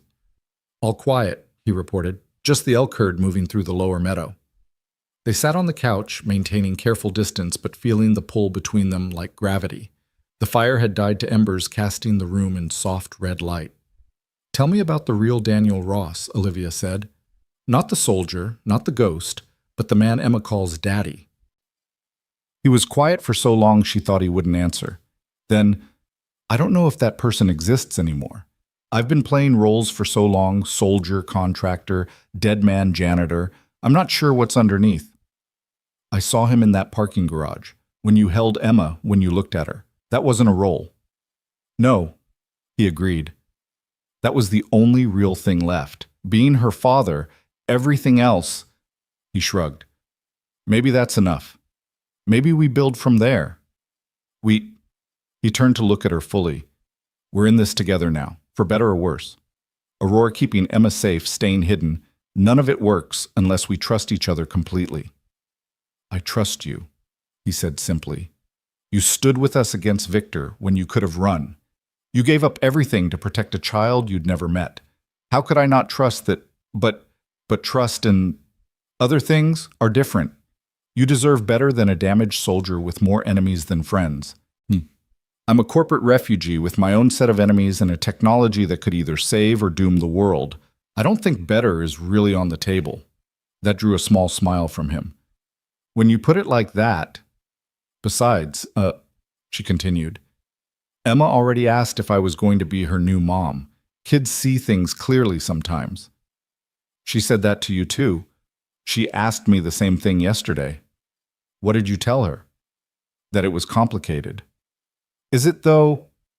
Olivia set down her coffee, turned to face him fully. We're already living together, raising her together, working together to save the world. How much more complicated could it get? Olivia, I'm not asking for declarations or promises, she interrupted. I'm just saying, maybe we stop fighting this so hard. See what happens naturally. He reached out, touched her face gently, his thumb tracing her cheekbone. You know I'm not good at natural. Everything in my life has been tactical, planned, strategic.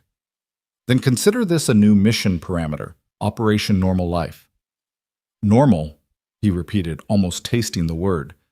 With you developing world-changing defense technology in the basement while I teach our daughter Emma how to track elk and spot surveillance drones. Our daughter... Olivia caught the slip.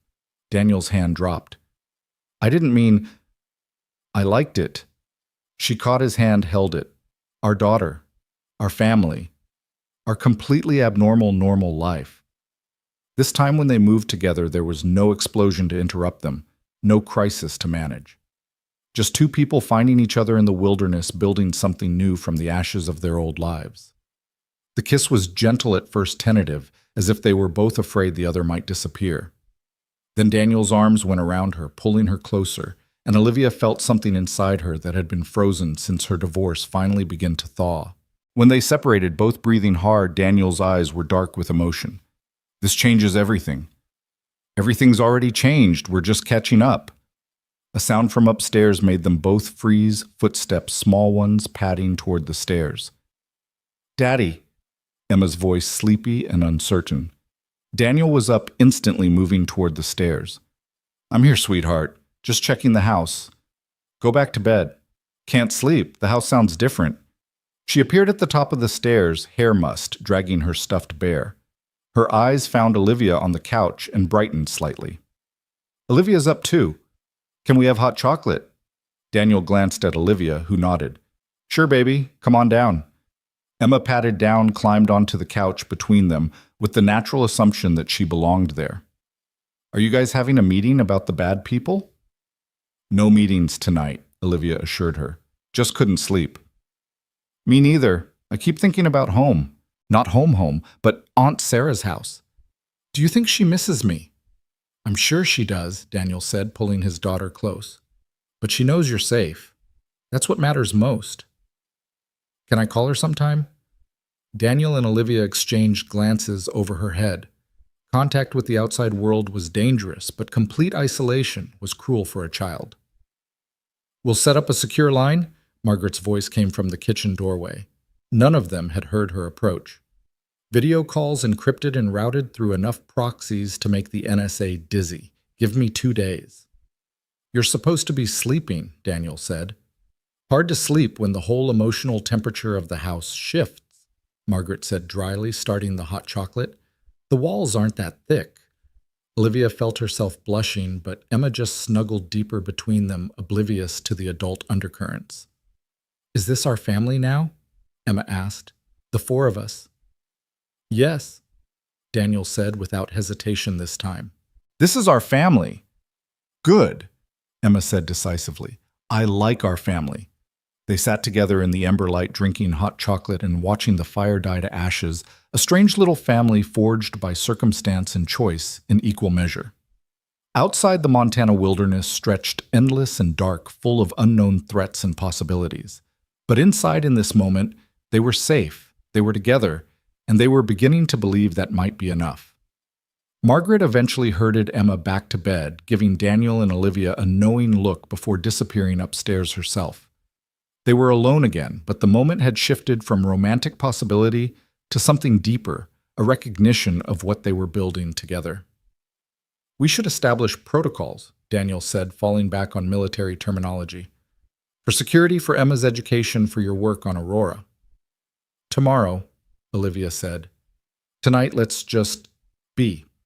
They spent the rest of Daniel's watch together, not talking much, just existing in the same space with this new understanding between them. When 4 a.m. came and Margaret appeared to take over, they walked upstairs together, pausing at the hallway between their rooms. Good night, Olivia, Daniel said softly. Good night, Daniel. They went to their separate rooms, but everything had changed.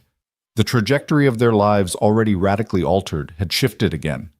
They were no longer just allies in hiding, they were becoming something more, something that might actually resemble the family Emma had already decided they were. As Olivia finally drifted off to sleep, she thought about the quantum entanglement principles at the heart of Aurora. Two particles once connected remained linked regardless of distance or obstacle. Perhaps that's what was happening here, lives that had become entangled at a fundamental level, unable to be separated without destroying the whole. The next morning brought the arrival of her laboratory equipment delivered by drivers who asked no questions and forgot the address the moment they left. Olivia threw herself into the work, setting up clean rooms and testing environments, while Emma watched with fascination and Daniel helped with the heavy lifting. "What does this do?" Emma asked, pointing to a quantum processor that had cost more than most people's houses. "It helps computers think in multiple dimensions at once," Olivia explained, enjoying the child's curiosity. "Like imagining different stories at the same time." Exactly like that. As the lab took shape, Olivia felt the familiar excitement of creation beginning to build. Aurora had been theoretical before constrained by corporate bureaucracy and board oversight.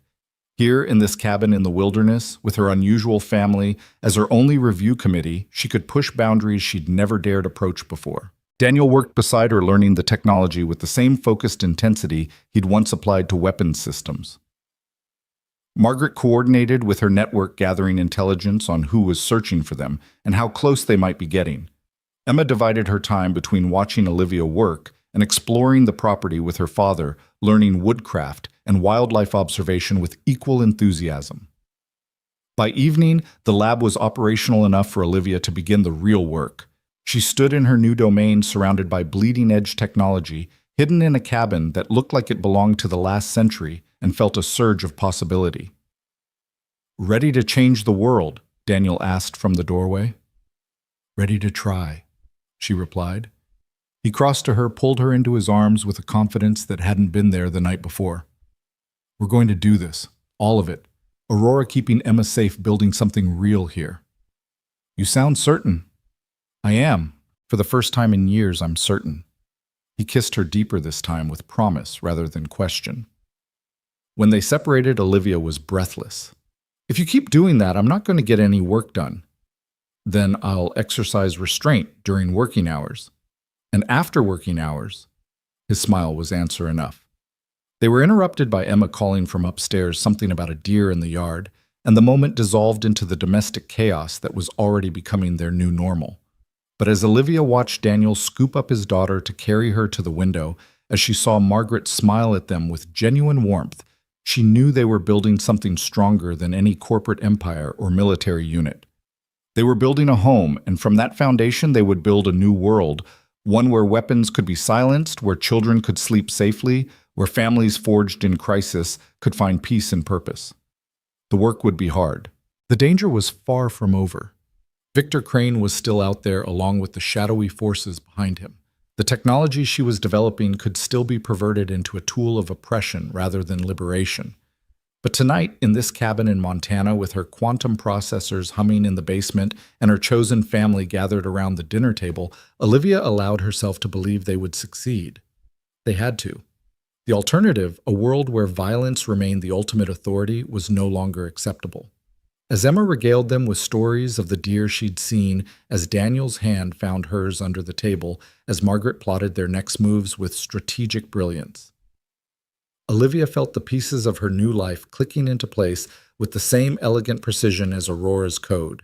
The first sign of trouble came 3 weeks later, on a morning when frost painted the meadow silver, and Emma was practicing her tracking skills with Daniel in the woods behind the cabin. Olivia was deep in her work, running her 14th simulation of Aurora's defensive matrix, when Margaret's voice cut through her concentration with an urgency that made her blood run cold. "We have a problem. Multiple vehicles approaching from the south. They'll be here in 15 minutes. Olivia's hands froze over the keyboard. The simulation continued running on the screen, quantum calculations she'd spent weeks perfecting, but suddenly none of it mattered. How many? 3 SUVs, tactical formation. They know exactly where they're going. Margaret was already at her command station, fingers flying across multiple keyboards. "Daniel needs to get Emma back here now." Olivia grabbed the encrypted radio they used for emergencies. Daniel code red. Bring her home. His response was immediate professional despite the fear she could hear underneath. Copy. 3 minutes out. Those 3 minutes stretched like hours. Olivia saved her work, initiated the emergency protocols that would wipe the servers if anyone tried to access them without the proper codes. Everything they'd built, everything they'd discovered about Aurora's capabilities could be destroyed in seconds if necessary. The thought made her sick, but not as sick as the thought of it falling into the wrong hands. Margaret was pulling up feeds from their perimeter cameras, her face grim. They're not trying to hide. This is a show of force. Victor. Unknown. The vehicles are unmarked, but the formation is military. Could be government, could be private military. Contractors could be... She stopped, leaning closer to one of the screens. Wait. The lead vehicle just slowed down. They're stopping at the gate. The gate was a mile from the cabin, their first line of defense. Anyone stopping there was either being cautious or sending a message. Daniel burst through the door with Emma in his arms. The child was pale but quiet, understanding from her father's body language that this was serious. He set her down gently, his hand going immediately to the weapon at his hip. Emma, sweetheart, remember what we practiced, he said softly. She nodded, her young face set with determination. Safe room in the basement. Don't come out until you or Olivia or Aunt Margaret says the special password. That's my brave girl. Go now. Emma hugged him quickly, then Olivia, then ran for the basement stairs. The safe room down there was reinforced concrete with its own air supply and enough provisions for a week. It was also where Olivia had hidden the physical backups of Aurora's code encrypted on drives that would self-destruct if tampered with. They're sending someone on foot, Margaret reported. Single individual hands visible. This isn't an assault, it's a negotiation. Daniel moved to the window using binoculars to study the approaching figure. His body went rigid. That's impossible. Who is it? Olivia demanded. Marcus Washington, my former unit commander. He's supposed to be dead. The man approaching their cabin was tall, built like a linebacker, despite being in his 50s with silver-streaked hair and a face that had seen too many battlefields. He stopped 50 yards from the house, hands raised, and called out in a voice that carried clearly through the morning air. Shepard, I know you're in there. We need to talk. I'm alone unarmed, and I've got information you need to hear. Daniel looked at Olivia and Margaret, conflict clear in his eyes. It could be a trap. Or it could be exactly what he says, Margaret countered. The fact that he used your call sign that he's approaching openly. He was the best commander I ever served under, Daniel said quietly. If anyone could have survived what happened in Afghanistan, it would be him. But if he's here, if he found us, then others can too, Olivia finished. We need to know what he knows. Daniel checked his weapon, then moved toward the door. Cover me, if this goes bad. It won't, Olivia said with more confidence than she felt. Be careful. Daniel stepped onto the porch. His weapon lowered but ready. Marcus, you're looking pretty good for a dead man. Washington's laugh was dry as desert sand. Could say the same about you, Shepard. Can we talk like civilized people, or are you going to make me stand out here like a door-to-door salesman? That depends. You working for anyone I should know about? I'm working for the same people I've always worked for, the ones trying to keep this country from tearing itself apart. Right now, that means making sure you and Dr. Grant stay alive long enough to finish what you're building. Daniel tensed. How do you... Because I've been running interference for you for 3 weeks, Washington interrupted. You think Victor Crane just gave up? Think his backers just walked away. I've got 2 teams in New York and 1 in D.C., making sure every lead that points to Montana gets mysteriously misdirected. Why? Because Aurora is bigger than any of us, and because some of us still believe in doing the right thing. Washington lowered his hand slowly. Can I come in? We've got maybe an hour before my absence gets noticed, and there's a lot you need to know. Daniel looked back at Olivia, who nodded. This was a risk, but they needed allies, and if Washington was telling the truth... Come in, Daniel said. Slowly. And Marcus? If this is a betrayal, then you'll kill me before I take 3 steps. I trained you. Remember, I know exactly what you're capable of. Washington entered the cabin with the careful movements of someone who knew he was in the crosshairs. His eyes took in everything Margaret at her station, Olivia by the laboratory door, the defensive positions Daniel had naturally created. "Dr. Grant," he said with genuine respect, "your work on Aurora is extraordinary. If we can implement it correctly, it could end the cycle of violence that's been humanity's curse since we picked up the first rock." "You've seen my work." Olivia tried to keep the alarm out of her voice. "Not directly, but the energy signatures from your quantum processors are distinctive if you know what to look for. Don't worry, I've been feeding false data to anyone else who might notice." "Start talking," Daniel commanded. "Everything. From the beginning." Washington settled into a chair, his movements careful and deliberate. "The mission in Afghanistan wasn't just compromised, it was a setup from the start. Someone wanted our unit eliminated because we were getting too close to the truth about Prometheus Industries' weapons smuggling operation. They were selling American military tech to anyone with deep enough pockets using Victor Crane's network to launder the money." "We figured that much," Daniel said. "What we don't know is who's really behind it." "A group that calls itself the Prometheus Syndicate. Crane was middle management, just like he said. The real power players are a coalition of defense contractors, intelligence officials from multiple countries, and banking executives who've decided that governments are obsolete. They want to create a corporate shadow state, one that operates above national laws." "And Aurora threatens that," Olivia said. "Aurora destroys that. If defensive technology makes offensive weapons obsolete, their entire power structure collapses. They can't rule through force if force can be neutralized." "So why help us?" Daniel's weapon was still in his hand, though lowered. "What's your angle?" Washington's expression hardened. "Because I've got a daughter too. She's 15, wants to join the Marines like her old man. I've spent my whole life fighting wars, and I don't want her to inherit a world where the only law is who has the biggest gun." "How did you survive Afghanistan?" Daniel asked. "Same way you did. I saw the betrayal coming and got out. Been underground ever since, working with a group of former military and intelligence personnel who figured out what the syndicate is planning. We call ourselves the Lighthouse Project. Our goal is to illuminate the darkness, expose the corruption, and support people like you who are building alternatives to their violence-based world order." Margaret had been typing throughout the conversation, cross-referencing everything Washington was saying. "The Lighthouse Project. I've heard whispers, but nothing concrete." "That's by design. We operate in cells, no one knows everyone involved. But I can tell you we have people in positions throughout the government and military who are ready to move when the time is right." "When will that be?" Olivia asked. "When Aurora is ready. When you can demonstrate that defensive technology can truly neutralize offensive weapons, we'll have the leverage to expose the syndicate and offer the world a better option."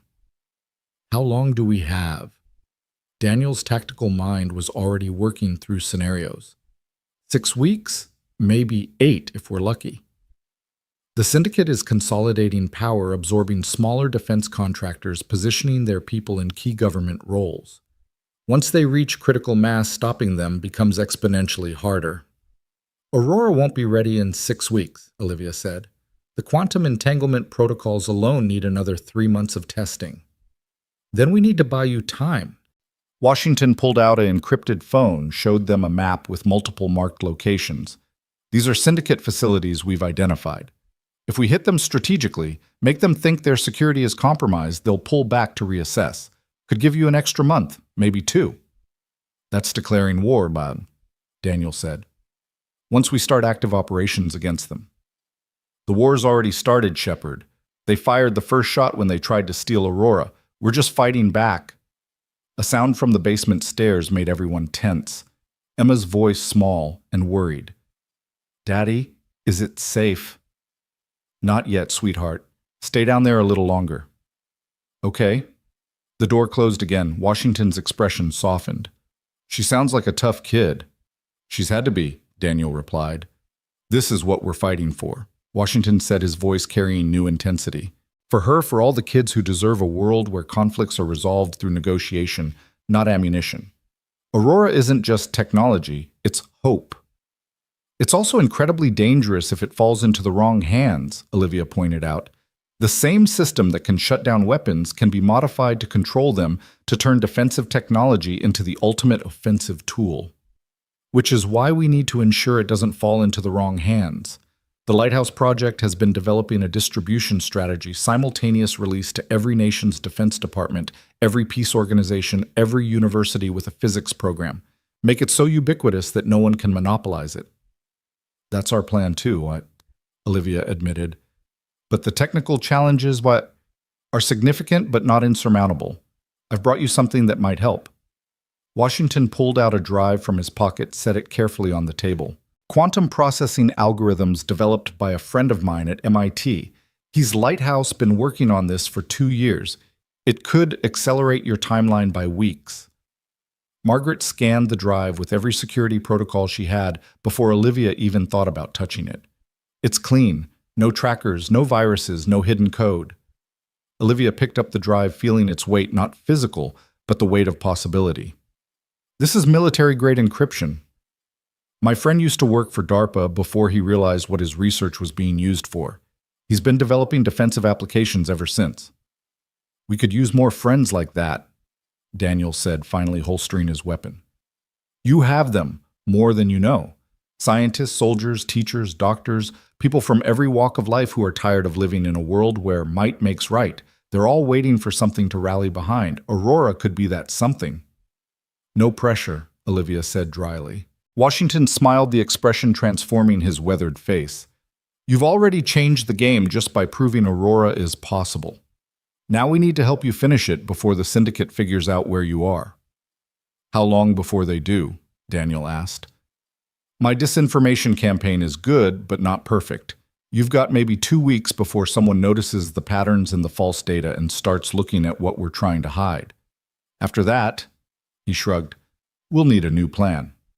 We could move, Margaret suggested. I've got 3 other safe houses prepared. Running makes us reactive, Daniel countered. We need to be proactive, hit them before they hit us. That's where I come in, Washington said.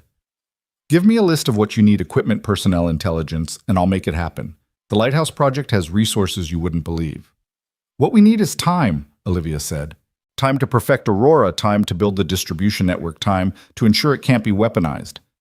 Then we'll buy you time. Starting tonight, the syndicate is going to have problems they didn't see coming.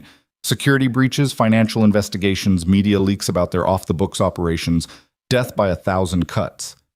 That'll make them desperate, Daniel warned. Desperate enemies are unpredictable. Better desperate than organized. Besides, we've got something they don't. We're fighting for something bigger than profit or power. We're fighting for the future. Washington stood checking his watch. I need to go. My team thinks I'm running reconnaissance on a potential syndicate facility. If I'm gone too long, they'll start asking questions. How do we contact you, Mick? Daniel asked. You don't. I'll contact you. Every 3 days, encrypted burst transmission to Margaret's dark web protocol. If you don't hear from me for a week, assume I'm compromised and run. He moved toward the door, then paused. Shepherd that thing in Kandahar when you saved my life. Ancient history. Daniel cut him off. No, it's not. It's why I'm here. Debts matter. Loyalty matters. Doing the right thing matters. Don't forget that when things get dark, and they will get dark before this is over. Washington left the way he'd come, walking back to his vehicle with the measured pace of a man who'd learned patience in hard places. The 3 SUVs pulled away, disappearing into the forest as quickly as they'd appeared. Can we trust him? Olivia asked once they were gone. Marcus Washington saved my life 4 times in Afghanistan, Daniel said. If he says the Lighthouse Project is real, if he says they'll help, then yes, we trust him. I'm already seeing chatter about incidents in New York, Margaret reported from her station. A Prometheus Industries server farm just suffered a massive data breach. Files about their off-the-books operations are showing up on WikiLeaks. It's starting, Daniel said. The real war. Not with bullets and bombs, but with information and innovation. Olivia returned to her laboratory, Washington's drive in her hand. The algorithms it contained were elegant, brilliant, exactly what she needed to solve 3 problems that had been slowing her progress. With this, Aurora could be ready in 6 weeks instead of 12. Emma was allowed back upstairs once they'd confirmed the vehicles were truly gone. She curled up on the couch with a book trying to pretend everything was normal, but Olivia could see the questions in her eyes. "Who was that man?" Emma finally asked. "An old friend of your father's," Olivia said, sitting beside her. "Someone trying to help us." "Are more bad people coming?" "Maybe, but we have good people on our side too. More than we thought." "Like a team?" "Exactly like a team." Emma considered this, then nodded. "Good. Daddy says you should never fight alone if you can help it." That evening, as Olivia worked to integrate Washington's algorithms into Aurora's framework, she felt a shift in the air. They were no longer isolated, no longer fighting alone. The Lighthouse Project. Whoever they all were had given them something precious hope that they might actually succeed. Daniel found her in the lab at midnight, bringing coffee and companionship. "How's it going?" "These algorithms are incredible. They solve the synchronization problem I've been struggling with for weeks. If I can implement them correctly, Aurora's response time drops from seconds to nanoseconds. Fast enough to stop a missile after it's launched.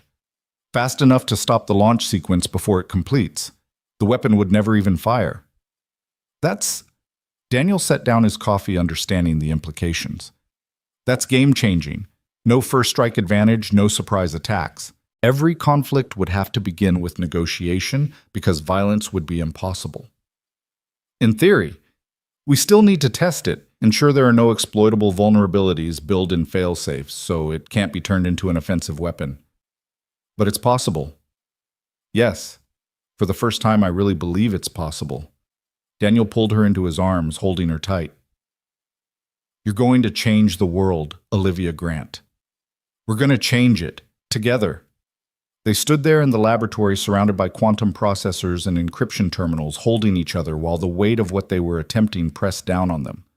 Outside, the Montana wilderness stretched silent and dark, keeping their secrets for now.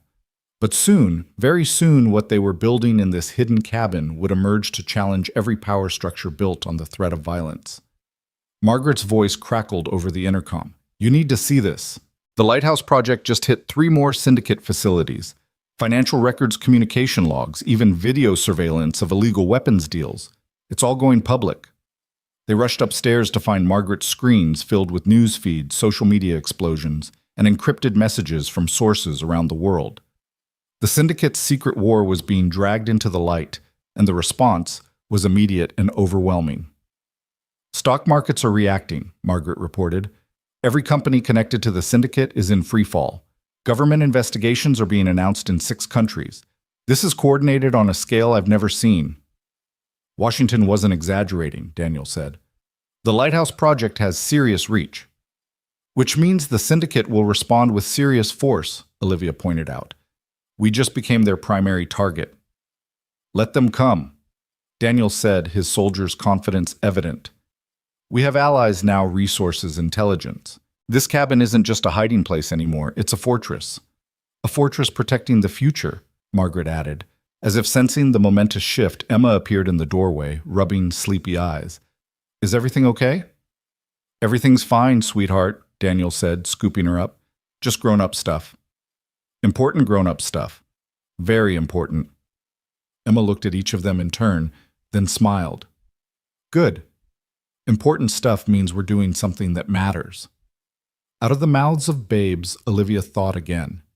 Everything they were doing, the danger, the sacrifice, the isolation, it all mattered, because it would create a world where Emma and millions of children like her could grow up without the shadow of violence hanging over them. "Back to bed, little one," Daniel said. "Tomorrow's a school day." They'd been homeschooling Emma, with Olivia teaching science and mathematics while Daniel handled history and physical education. Margaret had surprisingly turned out to be excellent at languages, teaching Emma Spanish and Mandarin alongside her English lessons. Once Emma was settled, the 3 adults reconvened in the living room. The fire had burned low, casting long shadows that seemed appropriate for the conversation they needed to have. "If Washington's timeline is right, we have 6 weeks to perfect Aurora and prepare for deployment," Olivia said. "That means no more distractions, no more delays. Everything else becomes secondary." "Agreed," Margaret said. "I'll coordinate with the Lighthouse Project, keep the syndicate off balance while you work." "And I'll handle security," Daniel said. This place becomes a hard target. Anyone comes for us, they'll wish they hadn't. What about Emma? Olivia asked. If things get dangerous. We have contingencies, Daniel said. Washington gave me contact information for a family in Canada completely off the grid. If we need to, we can get Emma there in 4 hours. She won't want to leave us. She won't have a choice. Her safety comes first always. They spent the rest of the night planning, preparing, transforming their quiet cabin into what it needed to become the birthplace of a new era. Aurora wasn't just technology anymore. It was a symbol of humanity's potential to choose peace over war, cooperation over domination. As dawn broke over the mountains, painting the sky in shades of gold and crimson, Olivia stood on the porch with Daniel's arm around her, watching the world wake up. Somewhere out there, the syndicate was marshaling its forces, preparing to strike. But here in this moment, she felt ready for whatever came next. No regrets? Daniel asked softly. None. How could I regret the path that led me to you, to this? They stood together as the sun climbed higher, knowing that each dawn brought them closer to the confrontation that would determine humanity's future. But they were no longer alone, no longer helpless. They had allies. They had Aurora, and most importantly, they had each other. The war for tomorrow had begun, and they intended to win it, not with weapons, but with the one thing more powerful than any arsenal, the hope of a world where conflict could be resolved without bloodshed, where children could sleep safely, where love could triumph over fear. Margaret's voice interrupted their moment. Incoming encrypted message from Washington.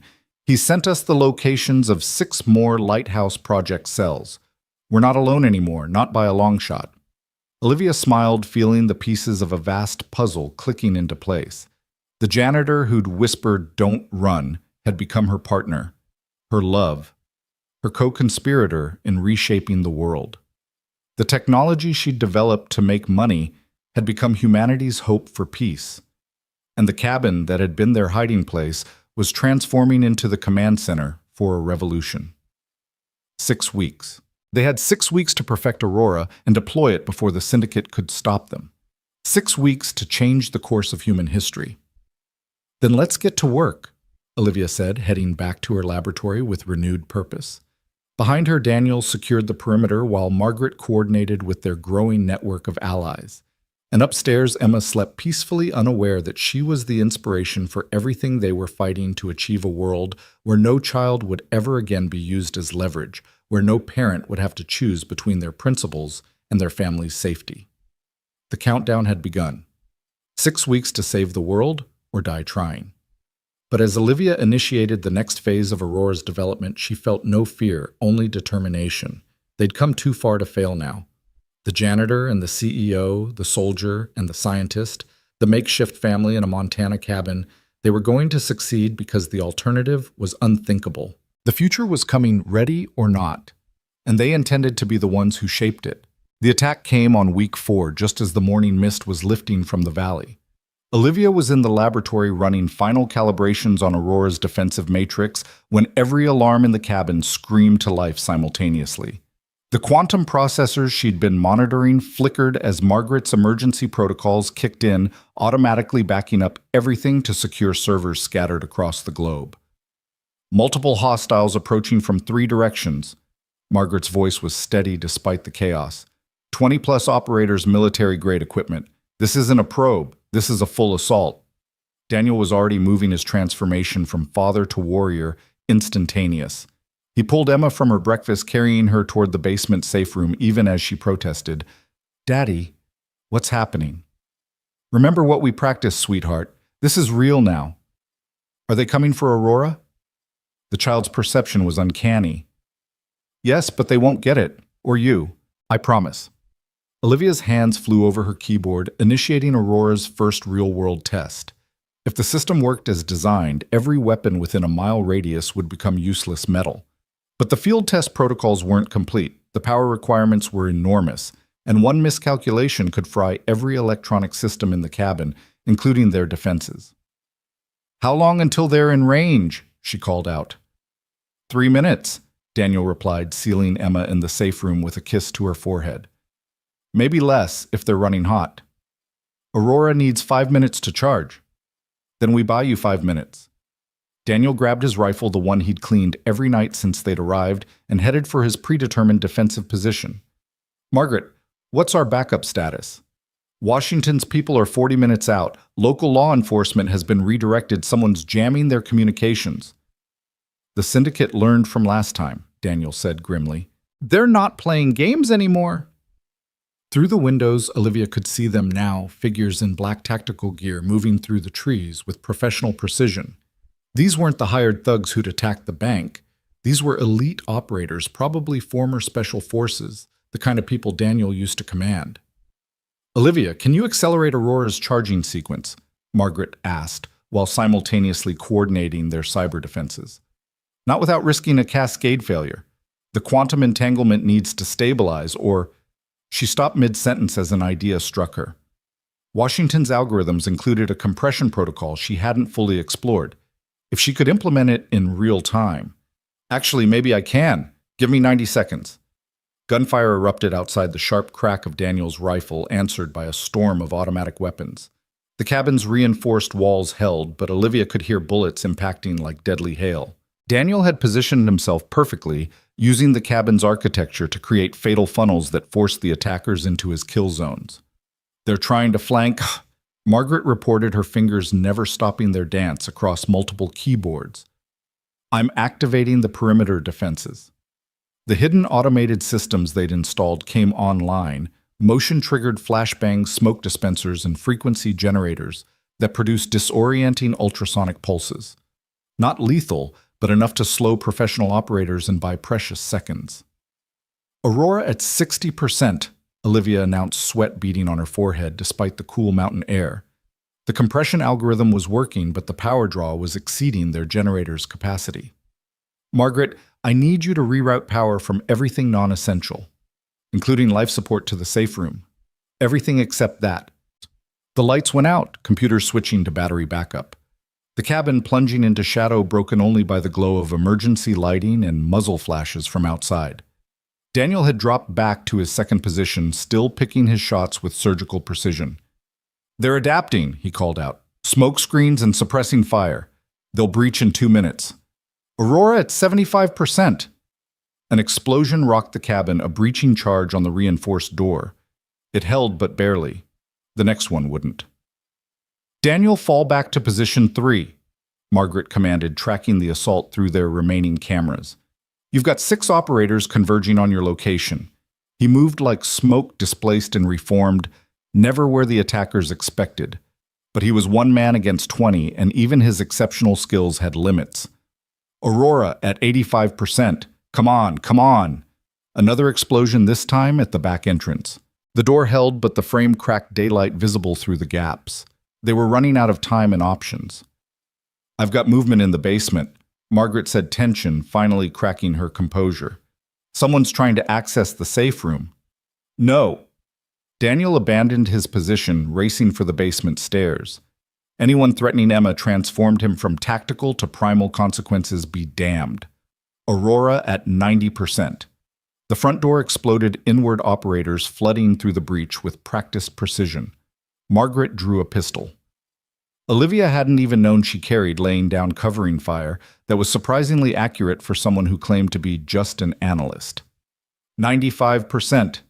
Daniel's roar of rage echoed from the basement, followed by the sound of close-quarters combat bodies impacting walls, the crack of bones breaking the desperate struggle of a father protecting his child. An operator appeared in the laboratory doorway, rifle raised.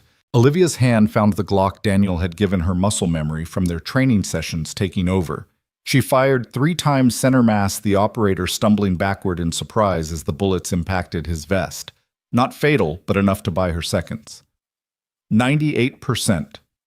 Margaret was pinned behind her overturned desk, trading fire with 3 operators who'd taken positions in the living room. Any time now would be good. 99%. A figure appeared beside Olivia. Not an operator, but Victor Crane himself. His appearance so unexpected she almost didn't recognize him. He looked older, haggard, desperation replacing his usual smug confidence. "Shut it down," he commanded, pressing a pistol against her temple. Shut down Aurora, or I'll paint this laboratory with your brains. You kill me, you never get Aurora. I don't need Aurora anymore. I just need to ensure no one else gets it either. His finger tightened on the trigger. Choose quickly, Doctor. Grant. 100%, Olivia said quietly, her hand hovering over the activation key. Your move, Victor.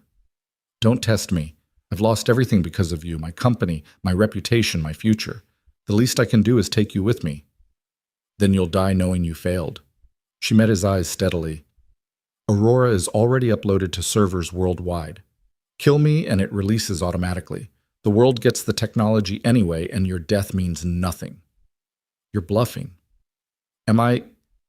You've known me for years, Victor. Have I ever bluffed? The gunfire outside had stopped.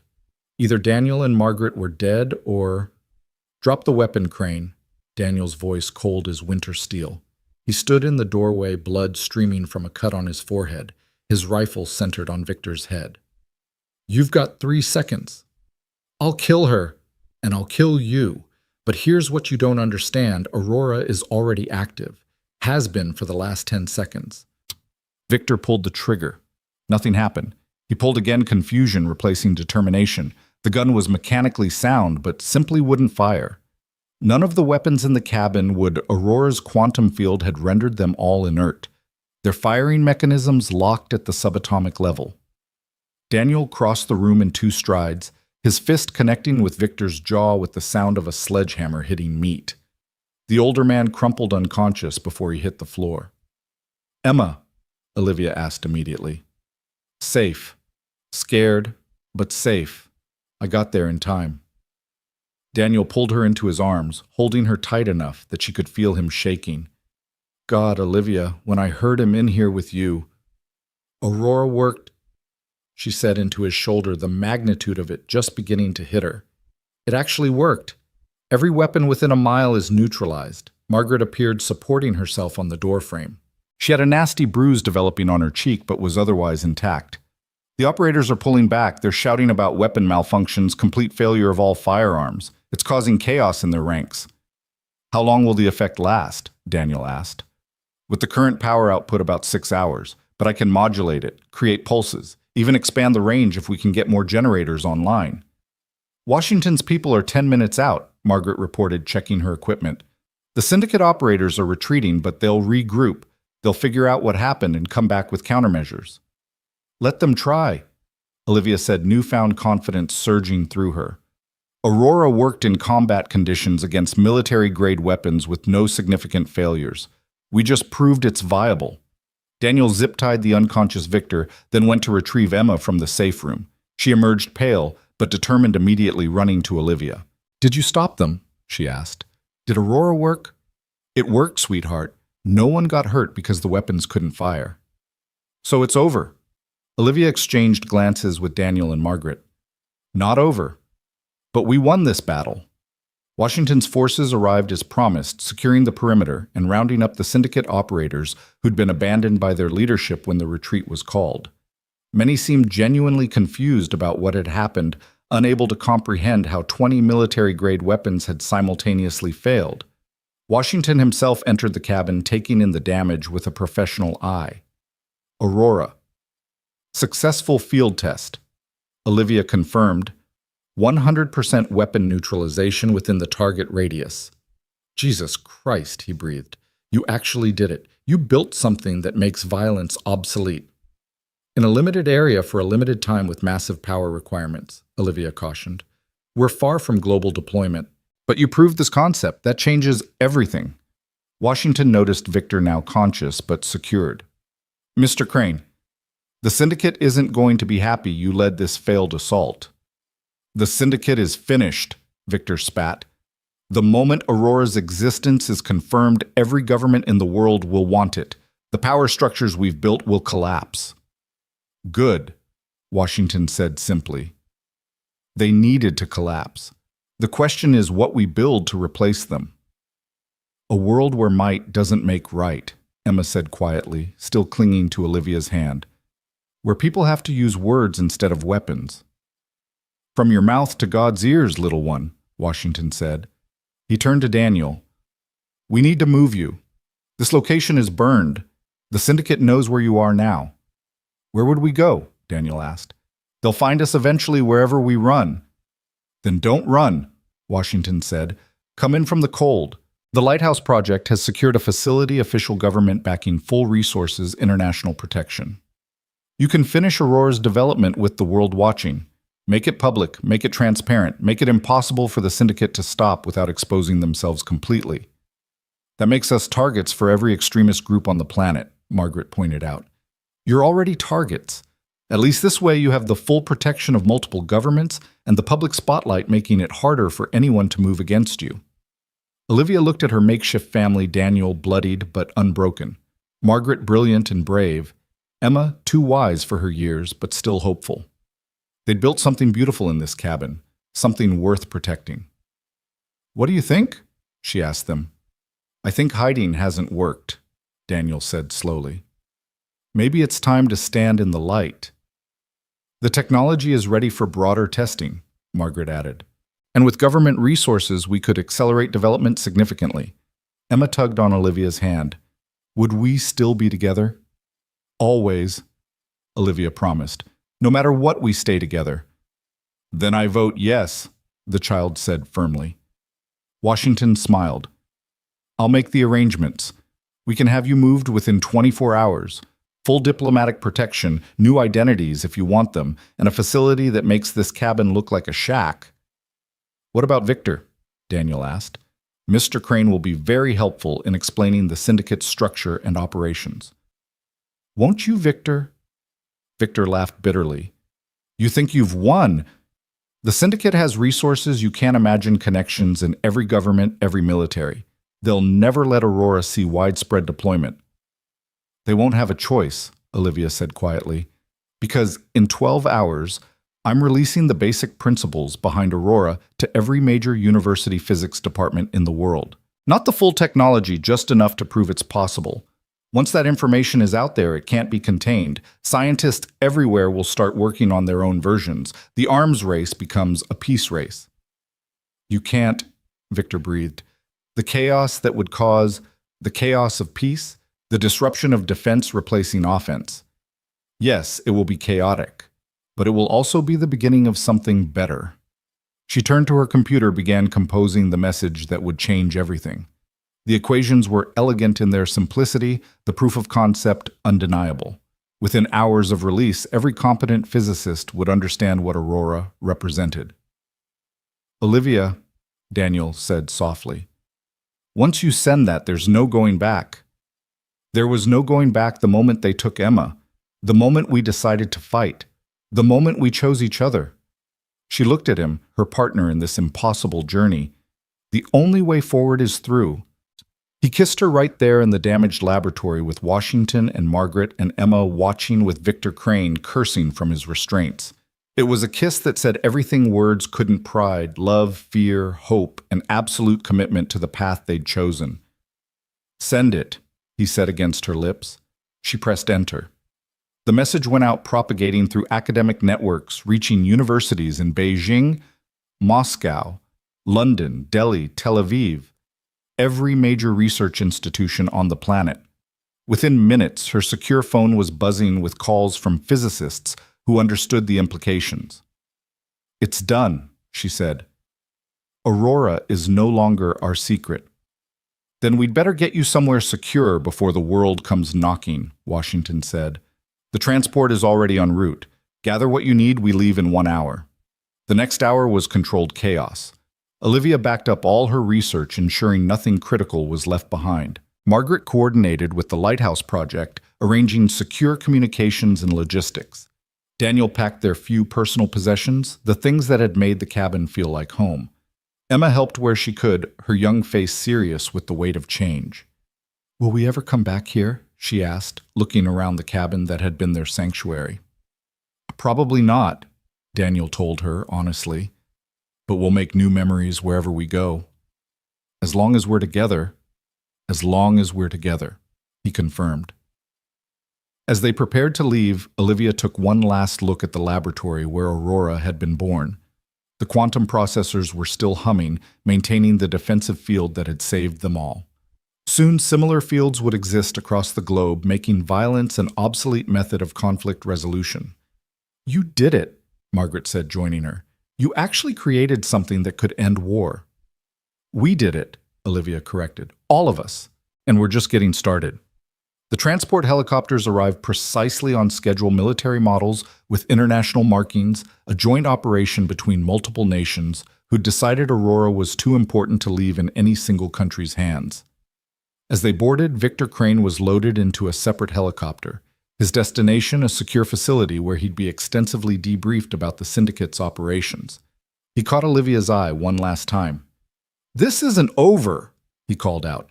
"The people I work for don't give up. They'll find a way to corrupt your precious Aurora, turn it into everything you fear." "Maybe," Olivia called back, "but they'll have to do it with the whole world watching, and that's a very different game than the one they're used to playing."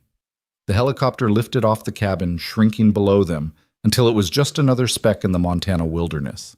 Emma pressed against the window, watching their former home disappear, then turned to curl between Olivia and Daniel.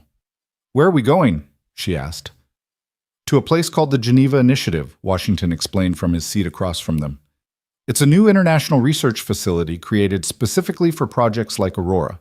You'll have everything you need to complete the technology, and more importantly, you'll have the protection and support of the international community." "Geneva," Emma said thoughtfully. "That's in Switzerland, right? Do they have mountains there too?" "Beautiful mountains," Margaret assured her, "and excellent schools where you can learn with other children your age. But I'll still live with you, all of you. Wild horses couldn't separate us," Daniel promised, pulling his daughter closer. As the helicopter flew east toward the rising sun, Olivia's phone buzzed with responses to her academic release. Scientists from around the world were confirming her calculations, expressing amazement at Aurora's elegance, already proposing collaborations and improvements. One message stood out from Dr. Sarah Chen at MIT Washington's contact, who'd provided the crucial algorithms. "Congratulations on changing the world. The Lighthouse Project stands ready to assist in any way necessary. The dawn you've created will illuminate more than you know." "Look," Emma said, suddenly pointing out the window. Below them, across the American heartland, lights were coming on as cities woke to a new day.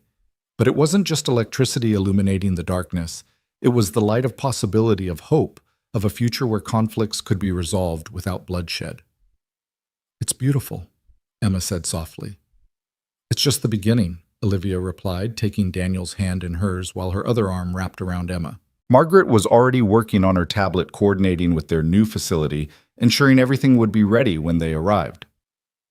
"The Geneva Initiative has assembled a team of the world's best physicists to work with you," she reported. "They're calling it the most important scientific collaboration in human history." "No pressure," Daniel said dryly. "We've handled pressure before," Olivia reminded him, thinking of that morning in the bank that now seemed like a lifetime ago. Together, he agreed, kissing the top of her head. The sun climbed higher as they flew toward their new future, painting the sky in shades of gold and possibility. Behind them, the cabin stood empty but not abandoned. It had served its purpose as the birthplace of a new era. Ahead lay challenges. Olivia couldn't fully imagine political resistance, technical hurdles, the inevitable attempts to weaponize what she'd created for peace. But she was no longer the isolated CEO making decisions in a boardroom. She had a family now forged in crisis but strengthened by choice. She had allies around the world, brilliant minds ready to help perfect Aurora. And most importantly, she had proof that the technology worked, that a world without violence was possible. Emma had fallen asleep against her shoulder, trusting in the adults around her to keep her safe while she dreamed. Looking at the child's peaceful face, Olivia remembered her innocent suggestion that everyone should have Aurora's remote control, ensuring mutual defense through universal access. It was brilliant in its simplicity, the kind of solution only a child could see clearly. "What are you thinking?" Daniel asked quietly. "About Emma's idea. Universal distribution, not controlled by any government or organization, but available to everyone simultaneously. That's either genius or chaos. Maybe both. But it's better than the alternative, someone monopolizing the technology and becoming the world's de facto ruler. The syndicate won't give up easily, Daniel warned. They've built their entire power structure on the threat of violence. Take that away. And they're just wealthy criminals with no leverage, Margaret finished, which is why they'll fight this to their last breath. Then we'd better make sure we're breathing longer, Daniel said with grim determination. Washington leaned forward from his seat. The Lighthouse Project has been preparing for this moment for years. We have people in positions throughout governments, militaries, and corporations worldwide. When the syndicate makes their move, we'll be ready. It won't just be the syndicate, Olivia pointed out. Every dictator, warlord, and arms dealer on the planet will want us stopped. And every parent who wants their children to grow up safe will want us to succeed, Washington countered. This isn't just about technology, it's about choosing what kind of future we want. The helicopter banked following the sunrise east. In the distance, Olivia could see the lights of Chicago, millions of people starting their day, unaware that everything had changed. Soon the news would break. The existence of Aurora would become public knowledge, and the debate would begin should humanity embrace a technology that could end war but would fundamentally alter the balance of power. There's something else, Washington said, his tone serious. The president wants to meet with you before you leave for Geneva. She's putting the full weight of the United States behind Aurora's development. Playing politics with peace, Daniel muttered. Playing politics for peace, Washington corrected. There's a difference. Without governmental support, Aurora remains a laboratory curiosity. With it, it becomes policy law, the new normal. And every government will want their own version, Margaret added, controlled limited serving their interests. Which is why we release it to everyone simultaneously, Olivia said firmly. No favorites, no exclusive access.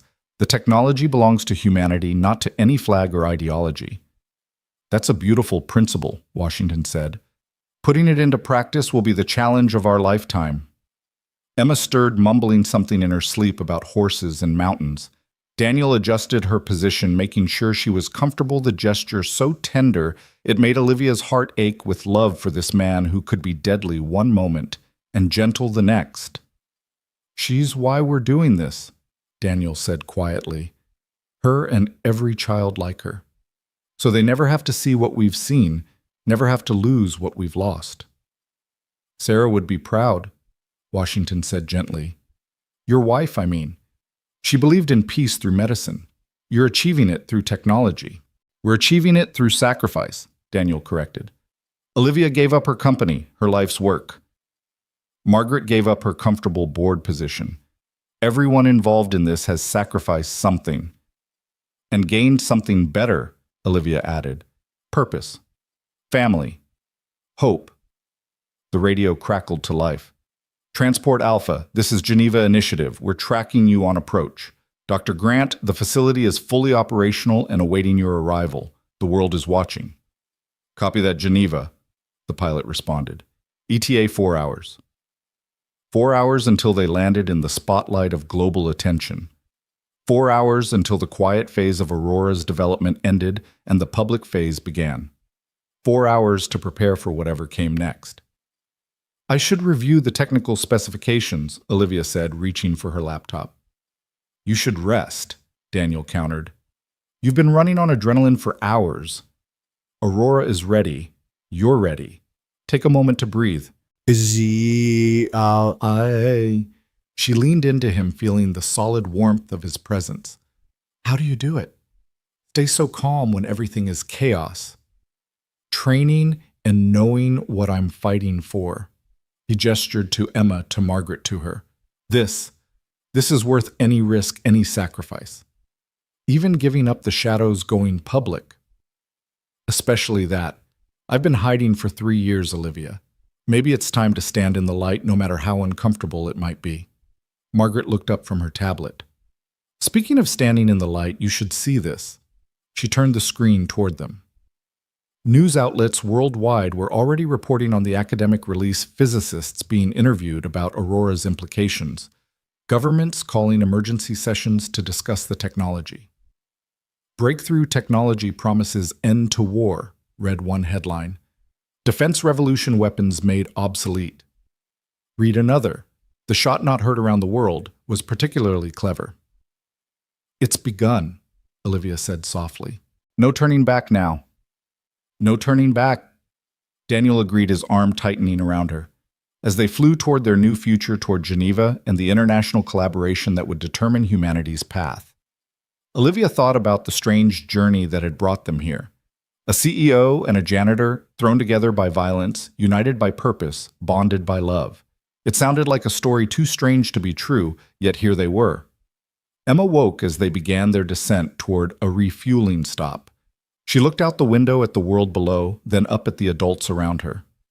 "Are we heroes now?" she asked with the directness only children possess. "No, sweetheart," Daniel said. "We're just people trying to do the right thing." "But isn't that what heroes are, out of the mouths of babes once again?" Olivia kissed the top of Emma's head, breathing in the scent of innocence and hope. "Maybe you're right," she said. "Maybe that's exactly what heroes are." The helicopter touched down for refueling, and Olivia saw the security detail Washington had arranged, serious men and women who understood they were protecting possibly the most important technological development in human history. The weight of it should have been crushing, but instead she felt lifted by purpose. "Ready for this?" Daniel asked as they prepared to take off again. "Ready," she confirmed, and meant it. The sun was fully up now, burning away the morning mist, revealing the landscape in all its complex beauty. Somewhere out there, the syndicate was regrouping, planning their next move. Victor Crane was probably revealing secrets that would topple shadow empires. The world's governments were scrambling to understand what Aurora meant for their military doctrines. But here in this helicopter with her chosen family, Olivia felt a peace she hadn't known in years. They'd done it turned to desperate flight from corporate assassination into a revolution in human conflict resolution. The road ahead would be difficult, dangerous, and uncertain, but they would walk it together, and that made all the difference. "Geneva Initiative. This is Transport Alpha," the pilot announced. "We're airborne and en route. ETA 2 hours. 2 hours until the next chapter began. 2 hours until the world changed forever." Olivia closed her eyes, feeling Daniel's steady presence beside her, Emma's trust against her shoulder, Margaret's competent protection around them all. The janitor had whispered, "Don't run," on that marble floor, and she'd listened. Now they were running toward something instead of away toward a future where those words would never need to be whispered again, where no one would have to cower on cold floors while violence decided their fate.